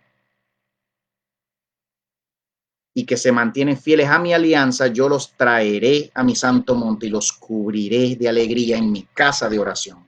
Sus holocaustos y sus sacrificios serán bien aceptados en mi altar. En efecto, mi casa será llamada casa de oración para todos los pueblos. Luego el 17, muy importante, el 17, el 18 y el 19. En los 6 años de oportunidad, Samael, El gran engañador, Satanás, en un gesto de desesperación, empleará todos los recursos posibles para impedir la realización de Yahvé a través de su pueblo. En oposición a la santificación del sábado, que es la señal de la alianza entre Yahvé y sus escogidos, numerosas religiones aliadas a gobernantes impíos impondrán otro día para el culto. Como vemos hoy que hay tantos cultos que se reúnen en otros días, domingo, viernes, etc. No pudiendo comprar ni vender, todos aquellos que se mantuvieren fieles a la alianza de Yahvé, aquí está hablando ya de la marca de la bestia, no pudiendo comprar ni vender, ¿a qué referencia hace eso? ¿A qué libro hace referencia? Al Apocalipsis, cuando habla de la marca. En aquellos años de pruebas, los elegidos de Dios sobrevivirán mediante el cuidado de los ángeles. ¿De años de prueba? ¿De qué años de prueba está hablando aquí? Está hablando de la gran tribulación. Mediante el cuidado de los ángeles que los conducirán distantes de las ciudades populosas que serán castigadas por las 7 últimas plagas que caerán sobre los impenitentes al final de los 6 años. Al final de los 6 años, las 6 últimas plagas, las 7 últimas plagas. El 18 dice, durante los 6 años de la cosecha final, el Mesías edificará una nueva y eterna Jerusalén, adornándola con los hechos de justicia de sus escogidos. Esa nueva Jerusalén solamente será revelada al completarse toda la justicia divina al final del 7º año, periodo en que los elegidos de Dios tendrán como desafío vivir una vida sin culpas, pues cualquier acto de rebeldía en aquel tiempo estaría sin expiación, no habrá perdón ni expiación para esos pecados que cometan los que se rebelen de la iglesia. Seremos igual de castigados y seremos partícipes de las plagas que estarán cayendo durante esos años y durante ese último año, para todo el mundo, si nos rebelamos y terminamos apostatando del Señor, significando una eterna vergüenza para el Creador, significando esto un eterno dolor. ¿Qué cosa? Que te salga faltando un añito solamente para que termine la tribulación y para que venga el Señor a rescatarte y tú terminaste de perderte por tu impaciencia, por tu cobardía, por tu debilidad, por tu pecado, con que te habrás alejado y rebelado contra el Señor. Aquí no está hablando de la iglesia, obviamente, de nosotros. Aquí está hablando de cualquiera que, dudando de Dios, termine apostatando y dejándose marcar por la bestia. Al completarse los 7 años, el Mesías aparecerá en las nubes del cielo, acompañado por todas las huestes celestiales, como ya lo hemos leído en el libro de Enoc antes, y vamos a leerlo más después cuando hablemos mejor del libro de Enoc. Al tocar su trompeta en aquel gran Rosh Hashanah, está indicando aquí que el Señor viene en un Tishri, en un octubre. ¿De qué año, hermano Teo? No lo sabemos, aunque yo tengo idea de cuál año puede ser. Tengo idea, pero no puedo asegurarlo porque la misma Biblia dice que nadie sabe el día ni la hora. No habla del año, habla del día y de la hora, pero yo tengo noción y tengo idea, tengo lectura y tengo investigación de las escrituras que pudieran indicarnos incluso el año. Eso es otro tema, eso lo diré yo más después, lo hablaré yo más después. El año, hermano Teo, el año, la Biblia no habla del año, la Biblia dice día y hora, pero no dice nada de año. Y el Señor puede querer revelar a su iglesia el año sin decirnos el día ni la hora. Pero aquí está hablando de un octubre. Rosh Hashanah siempre es en octubre o septiembre. Tishri, del 1 al 9. Al tocar su trompeta en aquel gran Rosh Hashanah, los fieles fallecidos, a la final trompeta, ¿no nos han dicho siempre, pues? Que el Señor viene a la final trompeta. Y aquí está hablando de la fiesta de las trompetas y la final se toca el día 9 de Tishri, que puede caer en septiembre o puede caer en octubre, dependiendo, como sabemos que es el calendario judío. Al tocar su trompeta en aquel gran Rosh Hashanah, los fieles fallecidos resucitarán revestidos de gloria. Los vivos victoriosos serán transformados. Primero los muertos, ¿verdad? Resucitarán, como dice aquí. Luego, como dice el apóstol Pablo también, serán transformados los vivos victoriosos en un abrir y cerrar de ojos, recibiendo cuerpos perfectos, juntos, todos los redimidos serán arrebatados hacia la Nueva Jerusalén en un viaje inolvidable que comenzará en el primer día de la fiesta de Sukkot. Sukkot comienza el 15 de Tishri, Yom Kippur es el 10 de Tishri y Rosh Hashanah, la última trompeta, es el 9 de Tishri. De modo que desde el 9 al 15 hay 6 días. El levantamiento comenzará 6 días después del último día de resucitación, porque la resucitación comenzará desde el primer día de Rosh Hashanah, es decir, el primero de Tishri, según este texto. Hermano Teo, te saco ese libro, ya lo dije, un libro que se encontró en las cuevas de Qumran, en el Mar Muerto, entre los rollos del Mar Muerto, los años 50. Hermano Teo, ¿cómo va a ser? Va. Después de 7 días de feliz ascensión, 7 días, hermano Teo, no dice la Biblia que en un abrir y cerrar de ojos, no. La Biblia dice que la transformación de los vivos, es lo que dice la Biblia, la transformación de los vivos sucederá en un abrir y cerrar de ojos. El cuerpo mortal se transformará en un cuerpo de gloria en un abrir y cerrar de ojos, pero la resucitación de los muertos y el levantamiento de los muertos y de los vivos sucederá durante por lo mínimo 22 días de Tishri. Estaremos resucitando a los muertos, siendo transformados los vivos, y la ascensión a los cielos comenzará, según este texto, el primer día de Sukkot, el 15 de Tishri.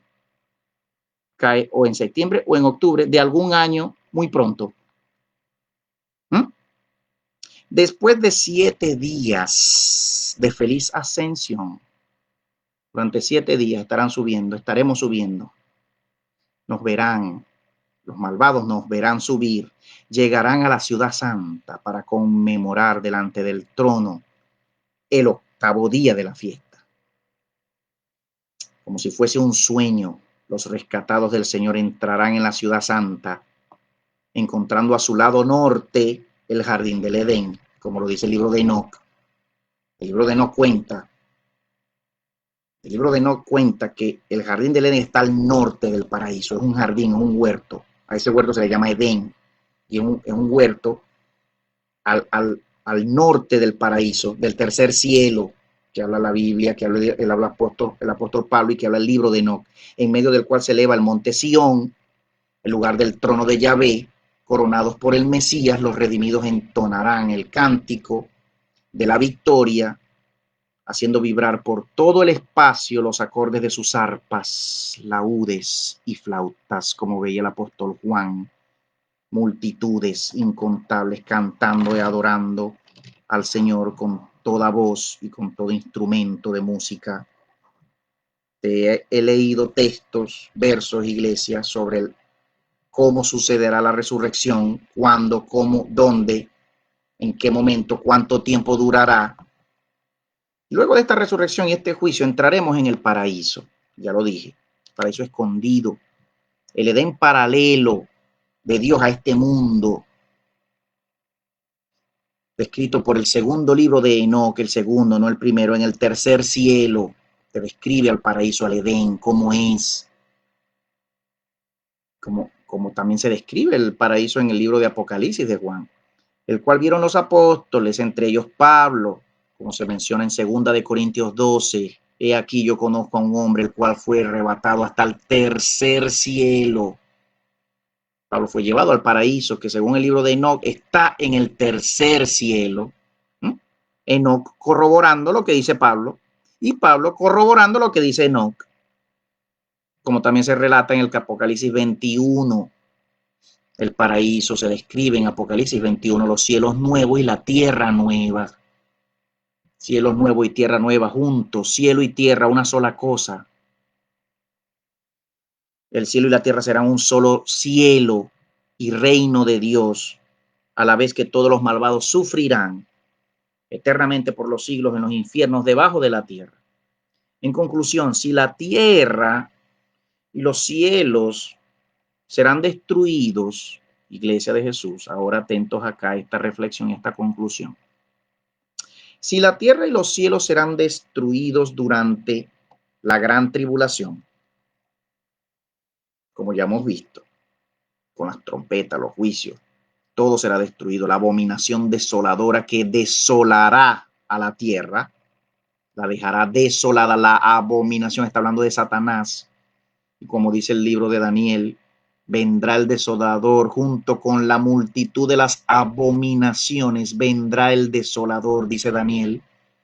Dice multitud de las abominaciones, no solamente Satanás, está hablando de todos los demás que cayeron con él. Saldrán de los abismos, saldrán del segundo cielo donde están presos, según el libro de No, de la Antártida. Otro secreto,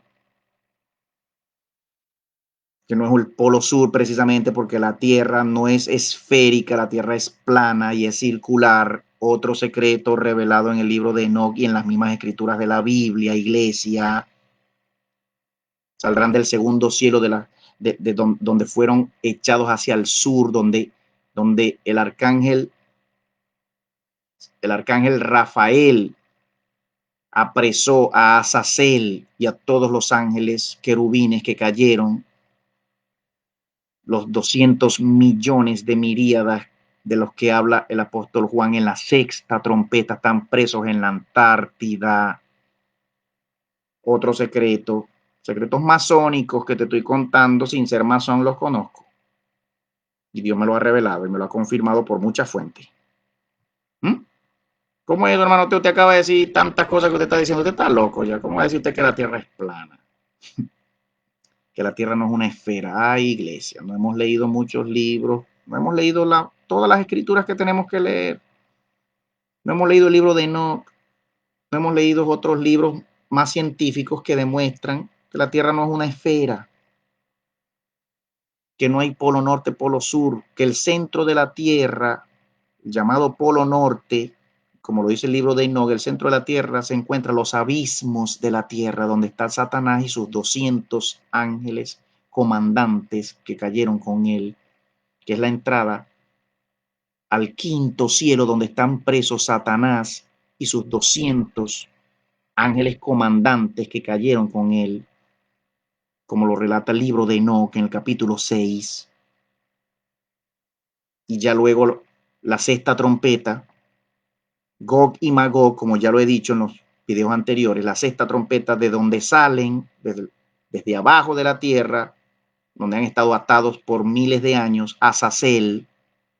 Azazel, ¿quién está hablando usted? Uno de los ángeles de Satanás que se menciona en Génesis, capítulo 6, y en varias partes de Génesis, cuando se habla del macho cabrío, del macho cabrío que se soltaba para Azazel. Búsquenlo, investigue Azazel con Z, doble Z, Azazel, el nombre de uno de los ángeles de Satanás, de uno de los querubines que se rebeló con Satanás y que enseñó muchas cosas y muchas perversiones a los hombres y a las mujeres, como se relata en el libro de Enoch. Azazel se dedicó a enseñar muchas cosas malvadas y perversas a los hombres, junto con todos los demás, incluyendo Satanás, pero Azazel fue muy perverso, este ángel en particular. Dios lo ató a él y a todos los demás que lo siguieron a él en el desierto de Dudael al sur. Desierto de Dudael, donde Dios le ordenó a Rafael, según el libro de Enoch, capítulo 6, 7, 8, 9, 10, que lo apresara y que pusiera rocas oscuras y hasta el final del mundo, cuando serían soltados para juzgar al mundo. Y es cuando la Biblia habla de la sexta trompeta, los 4 ángeles atados junto al río Éufrates, suéltalos. Se secó el Éufrates, no está hablando del río, ya lo he explicado yo en mi video anterior, yo no está hablando del río Éufrates. Finalmente, no está hablando de tropas humanas, está hablando de tropas angélicas caídas, subirán sobre la anchura de la tierra, rodearán el campamento de los santos. Al final de los 7 años, la abominación desoladora que comenzará hacia la mitad de la gran tribulación, los últimos 3 años y medio de esta tierra será desolada, porque entre ellos, esos ángeles se matarán entre ellos, porque todos ellos luchan con sus hijos reptilianos que tienen sobre esta tierra por la supremacía del poder de la tierra. Ellos no se aman, ellos siguen a Satanás, en tanto que Satanás es el más poderoso de ellos, pero entre ellos se pelean y se matan entre ellos por el poder de esta tierra. Dice la Biblia, Daniel explica que el anticristo y el Dios a quien él adora, a Satanás, harán surgir las langostas en la quinta trompeta. Y dice Daniel, revela el libro de Daniel y otros libros, que la sexta trompeta es un juicio para la tierra, pero también para traer a los ángeles que se rebelaron, los ángeles de Satanás que se rebelaron con él, traer a esos ángeles en contra de Satanás y en contra de su hijo anticristo que estará gobernando sobre la tierra en esos años. Será una guerra entre ellos, desolando a la tierra, destruyendo la tierra y destruyendo la humanidad. Y que la iglesia de Jesús en esos días sobrevivirá escondida y protegida por ángeles de Dios en las cavernas de la tierra, en las selvas de la tierra, escondidas. Los que queden vivos serán protegidos. Los que están predestinados para quedar vivos hasta el final de la tribulación serán protegidos por los ángeles de Dios. Los que estamos predestinados a morir, a dar nuestras cabezas por el Señor, no hay modo de escapar a nuestro destino, porque el Señor quiere darnos mayor gloria con Él, siendo testigos de Él en su juicio y luego pasando a tener mayor corona de gloria con Él a su mano derecha. Bendito el Señor, gracias Señor, cumple tu voluntad, sea la voluntad del Señor. Amén y amén. He dicho muchas verdades y muchos secretos hoy en este video. Si has logrado ver este video hasta el final, si te has quedado conmigo, y si ya estás pensando, pobrecito Teo, lo perdimos, no hay problema, yo igualito te lo voy a decir. Y yo te voy a pedir que tú ores y preguntes a Dios si todo lo que el hermano Teo, el pastor Teo te está diciendo es verdad. Que ores y le preguntes al Señor. No me juzgues sin orar primero. Y que el Señor te muestre conforme a su amor, a su voluntad. Pero yo te estoy hablando de escrituras, de versos, de interpretación de los textos. Te estoy hablando también, porque te puedo hablar en cualquier momento ya posteriormente de mis sueños que he visto en sueños, lo que he visto en sueños, lo que Dios me ha mostrado en sueños de lo que viene. He visto la quinta trompeta, he visto la sexta trompeta, las naves de Quitín que vienen contra el anticristo, de la que habla el capítulo 11 de Daniel, las he visto varias veces por años. El Señor me ha recordado en estos días que ya yo las vengo viendo en sueños desde hace años y yo no lo recordaba. Y el Señor me lo mostraba y yo no lo entendía. Las naves, los jinetes con sus caballos de la sexta trompeta, lo he visto en sueños. Las langostas que salen de los abismos de la quinta trompeta, lo he visto en sueños. Te puedo contar en otro video. O veré a quién y cuándo y cómo le cuento. No sé si lo haga por video. Pero no es mentira, es real. Todo va a suceder. No soy el primero contando esto. No soy el último tampoco. Somos muchos siervos y siervas de Dios, alertando hoy en día a la iglesia a prepararse, iglesia de Jesús, a comenzar a preparar tu corazón para deshacerte de todo lo que te ata a este mundo. Comenzar a buscar al Señor en todo ayuno, oración, para preparar tu espíritu, tus ojos, tu mente, para todo lo que ya vamos a comenzar a ver. La guerra, la muerte, el hambre, el terremoto que viene para la tierra, el super terremoto del sexto sello, que sucederá esta misma década, porque todos estos eventos sucederán esta misma década.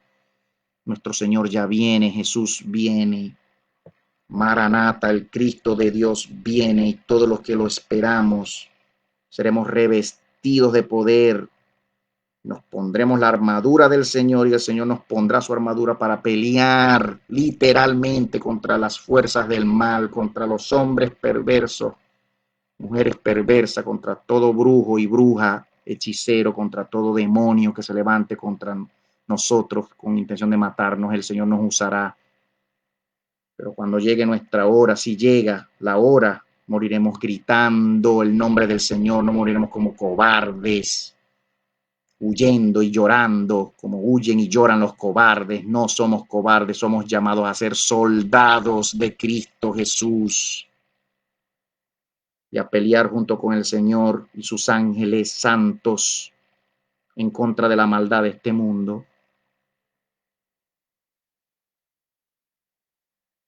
Los malvados sufrirán, a la vez que estaremos nosotros con el Señor, los malvados sufrirán eternamente por los siglos en los infiernos, debajo de la tierra. En conclusión, si la tierra y los cielos serán destruidos durante la gran tribulación, ¿no?, como lo confirman todas las trompetas, todos los juicios, las 7 copas. La cuarta trompeta te habla de la destrucción de los cielos y los mundos, que Dios recogerá como una cortina los cielos y los mundos y las estrellas caerán del cielo. ¿No lo dice el Apocalipsis? Eso lo vamos a ver con nuestros ojos. Tenemos que preparar nuestros ojitos, nuestras almas, para cuando comencemos a ver eso. Entonces el rey en su venida, si esto va a suceder y todo va a ser destruido, el rey en su venida no le queda otra que hacer la tierra otra vez y hacer los cielos otra vez cuando venga, porque el rey viene al final de toda esta destrucción, ¿sí o no? Ya hemos dicho y sabemos que el rey vendrá al final de toda esta destrucción. Le tocará hacer los cielos otra vez y la tierra otra vez para poder reinar en ellos, lo cual es el inicio de su reino eterno. En vez de un reinado milenial, terrenal, donde hay que soltar al demonio otra vez después de 1000 años, como lo interpreta y como lo entiende el premilenialismo y la escuela premilenialista, a la cual se ascribe mucha iglesia de Jesús, quizás más allá de la mitad de la iglesia del Señor Jesús en toda la tierra, se declara premilenialista, creen en un milenio terrenal de Jesús en la tierra durante 1000 años en esta tierra destruida, y que después de ese milenio hay que soltar al demonio. No, ya estamos en el milenio y ya el demonio ha sido suelto y va a ser suelto. El Señor cuando venga tiene que hacer la tierra otra vez porque la va a encontrar destruida por él mismo. Ya estamos viviendo el milenio, como ya lo explicaba yo en mi video anterior, lo cual prueba que el premilenialismo es falso, como se predica. Es falso. Ya estamos viviendo este milenio y que Jesús viene a instaurar su reino eterno con su segunda venida, es decir, ya estamos en el milenio, como ya lo acabo de decir, y el demonio ya está siendo suelto y ya está a punto de salir con la quinta y con la sexta trompeta, porque ya se ha predicado el evangelio a toda criatura, como lo dice la profecía, y entonces vendrá el fin.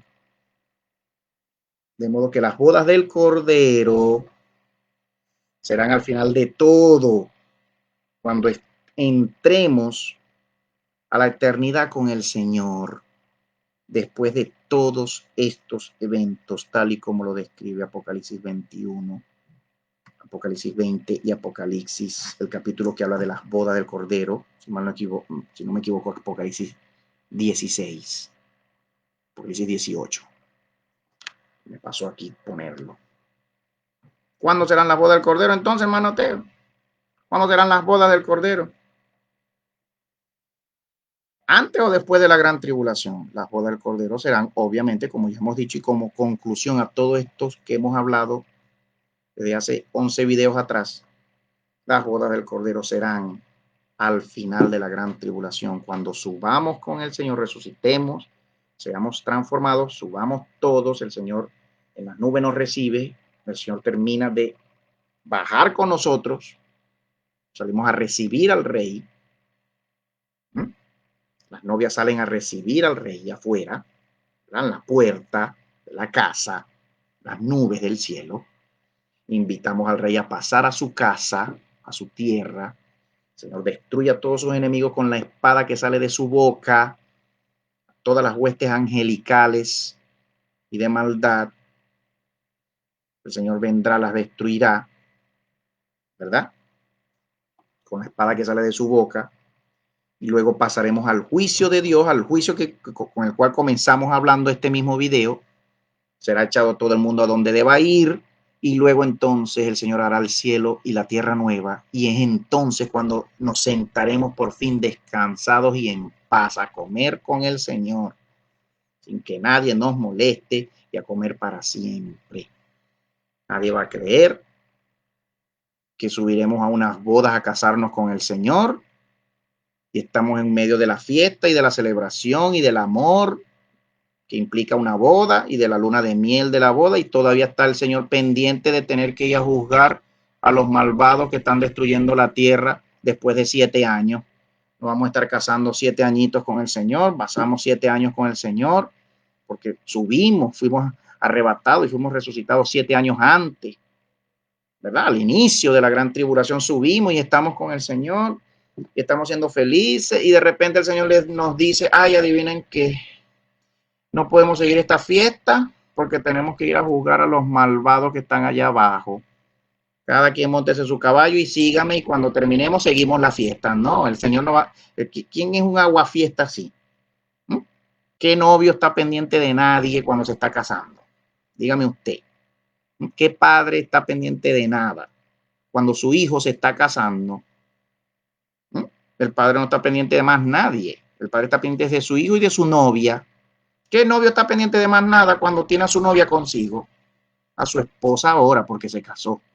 No, ya vengo, tengo que resolver unos asuntos. Vamos a resolver el asunto para seguir la fiesta. No, las bodas del Cordero son al final de todo, cuando estemos para siempre comiendo con el Señor en su mesa, cada quien con su corona, en su reino, en la tierra y cielos nuevos y tierra nueva. Gloria al Señor, gracias Señor, porque nos ha ayudado hasta esta hora, hasta este momento, me has ayudado, hemos dilucidado, hemos leído, ¿verdad? Muchos se preguntarán, bueno, pero entonces, ¿por qué el pasaje de las bodas del Cordero aparece en el capítulo antes de la... ¿Por qué el pasaje de las bodas del Cordero, que es el capítulo, ya lo vamos a buscar aquí, a recordarlo, Dios mío, será el 18, el 16? ¿Por qué aparece antes de la venida del Señor? ¿Por qué aparece antes? ¿Y por qué aparece después, al final es que aparecen los cielos nuevos y la tierra nueva, pero las bodas del Cordero aparece mucho antes? ¿Por qué, hermano Teo? No entiendo, porque tenemos que entender, ¿verdad? Las bodas del Cordero es el capítulo 19. Tenemos que entender que el libro de Apocalipsis, la revelación del libro de Apocalipsis, sigue una revelación lineal. Sí es cierto que sigue una revelación lineal, las trompetas vienen después de los sellos, las copas vienen después de las trompetas, es una revelación continua, consecutiva, pero que hay pasajes de la visión del apóstol, hay pasajes, hay momentos de esa visión donde el Señor lo transporta más hacia el futuro, hacia el final de la revelación e incluso a veces hacia atrás del momento de la revelación. Ya no vemos incluso, ya el profeta, ya el apóstol Juan en el capítulo 4, 5, 6 está hablando de las multitudes que adorarán al Señor en los cielos.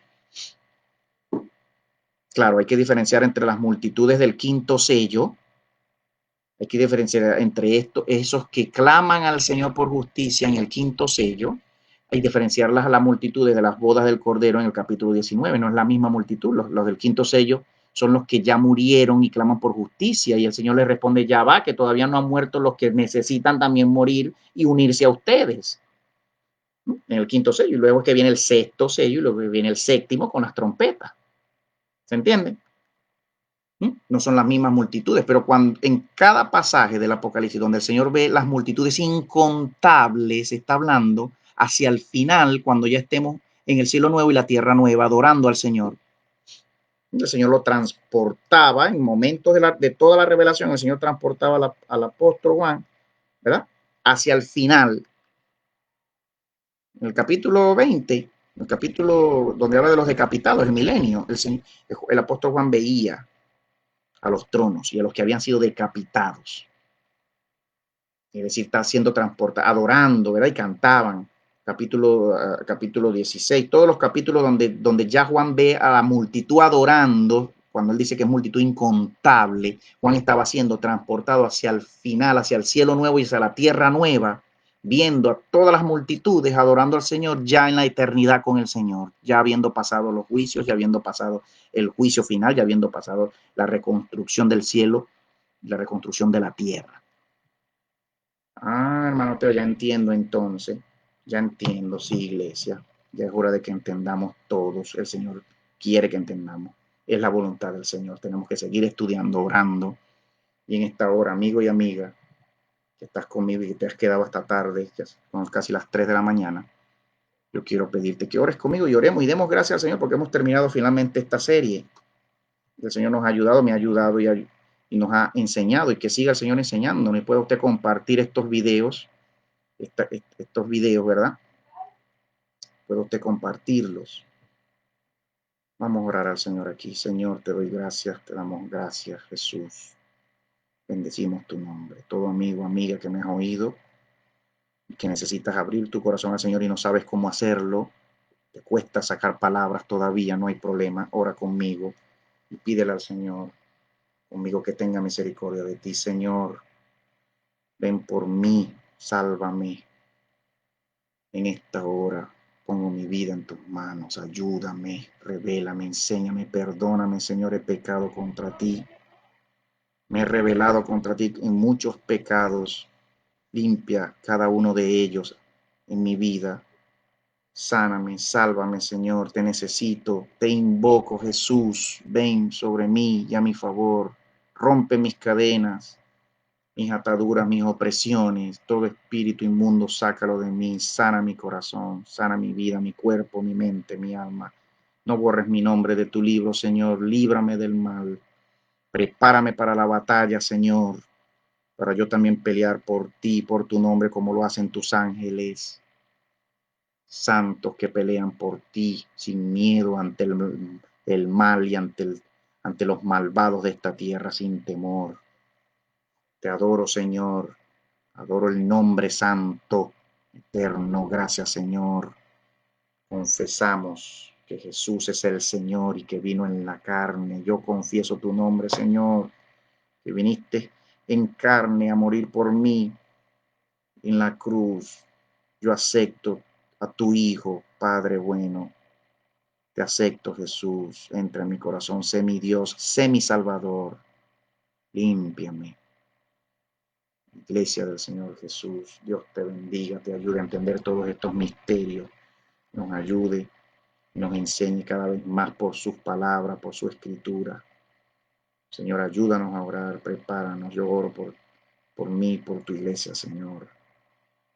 Enséñanos a orar, a buscarte en todo ayuno y oración. Iglesia de Jesús, prepárate en todo ayuno. Hay que comenzar a buscar al Señor en ayuno, en muchos ayunos, en mucha oración, porque solo el Señor, lo que haga el Señor en ti, en tu corazón, te permitirá estar preparado para todo lo que ya viene, para este país, para los Estados Unidos de América, para toda la Gran Babilonia, para toda la Commonwealth británica, toda Norteamérica, para toda Latinoamérica, para Venezuela, que ya está a punto también de ser atacada y destruida, como lo he visto en sueños, y por lo cual lloro y le he clamado misericordia al Señor en muchos sueños desde hace muchos años, lo que ya viene para nuestro país. Ayuda, mi Señor, a los Estados Unidos de América, bendice a este país, a tu pueblo, que te clama, que levanta su voz para clamar por misericordia y por salvación en este país. Ayuda a tu pueblo, a tus hijos en este país, mi Dios. I bless the United States of America. May God bless the United States of America forever and ever, and his people in this country. El Señor bendiga a su pueblo en este país. Bendice a tu iglesia, Señor. Bendice a Venezuela. May the Lord bless Venezuela. May the Lord bless all Latin America, all his church and all his people everywhere. Señor, bendiga toda su iglesia, todo su pueblo en Latinoamérica y en todo el mundo. Prepáranos, mi Dios, en el nombre de tu Hijo.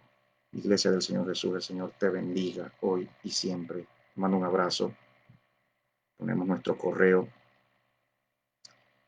para que pueda usted hacer solicitud de los libros, que podamos ayudar a que la Iglesia del Señor lea cada vez más. Cualquier solicitud, están nuestros números de teléfono, nuestros correos. Iglesia del Señor descansa. Comparte este video, dale a las campanas en YouTube, aquí mismo, en Facebook. Suscríbete a nuestros canales y compártelo. Dios te bendiga.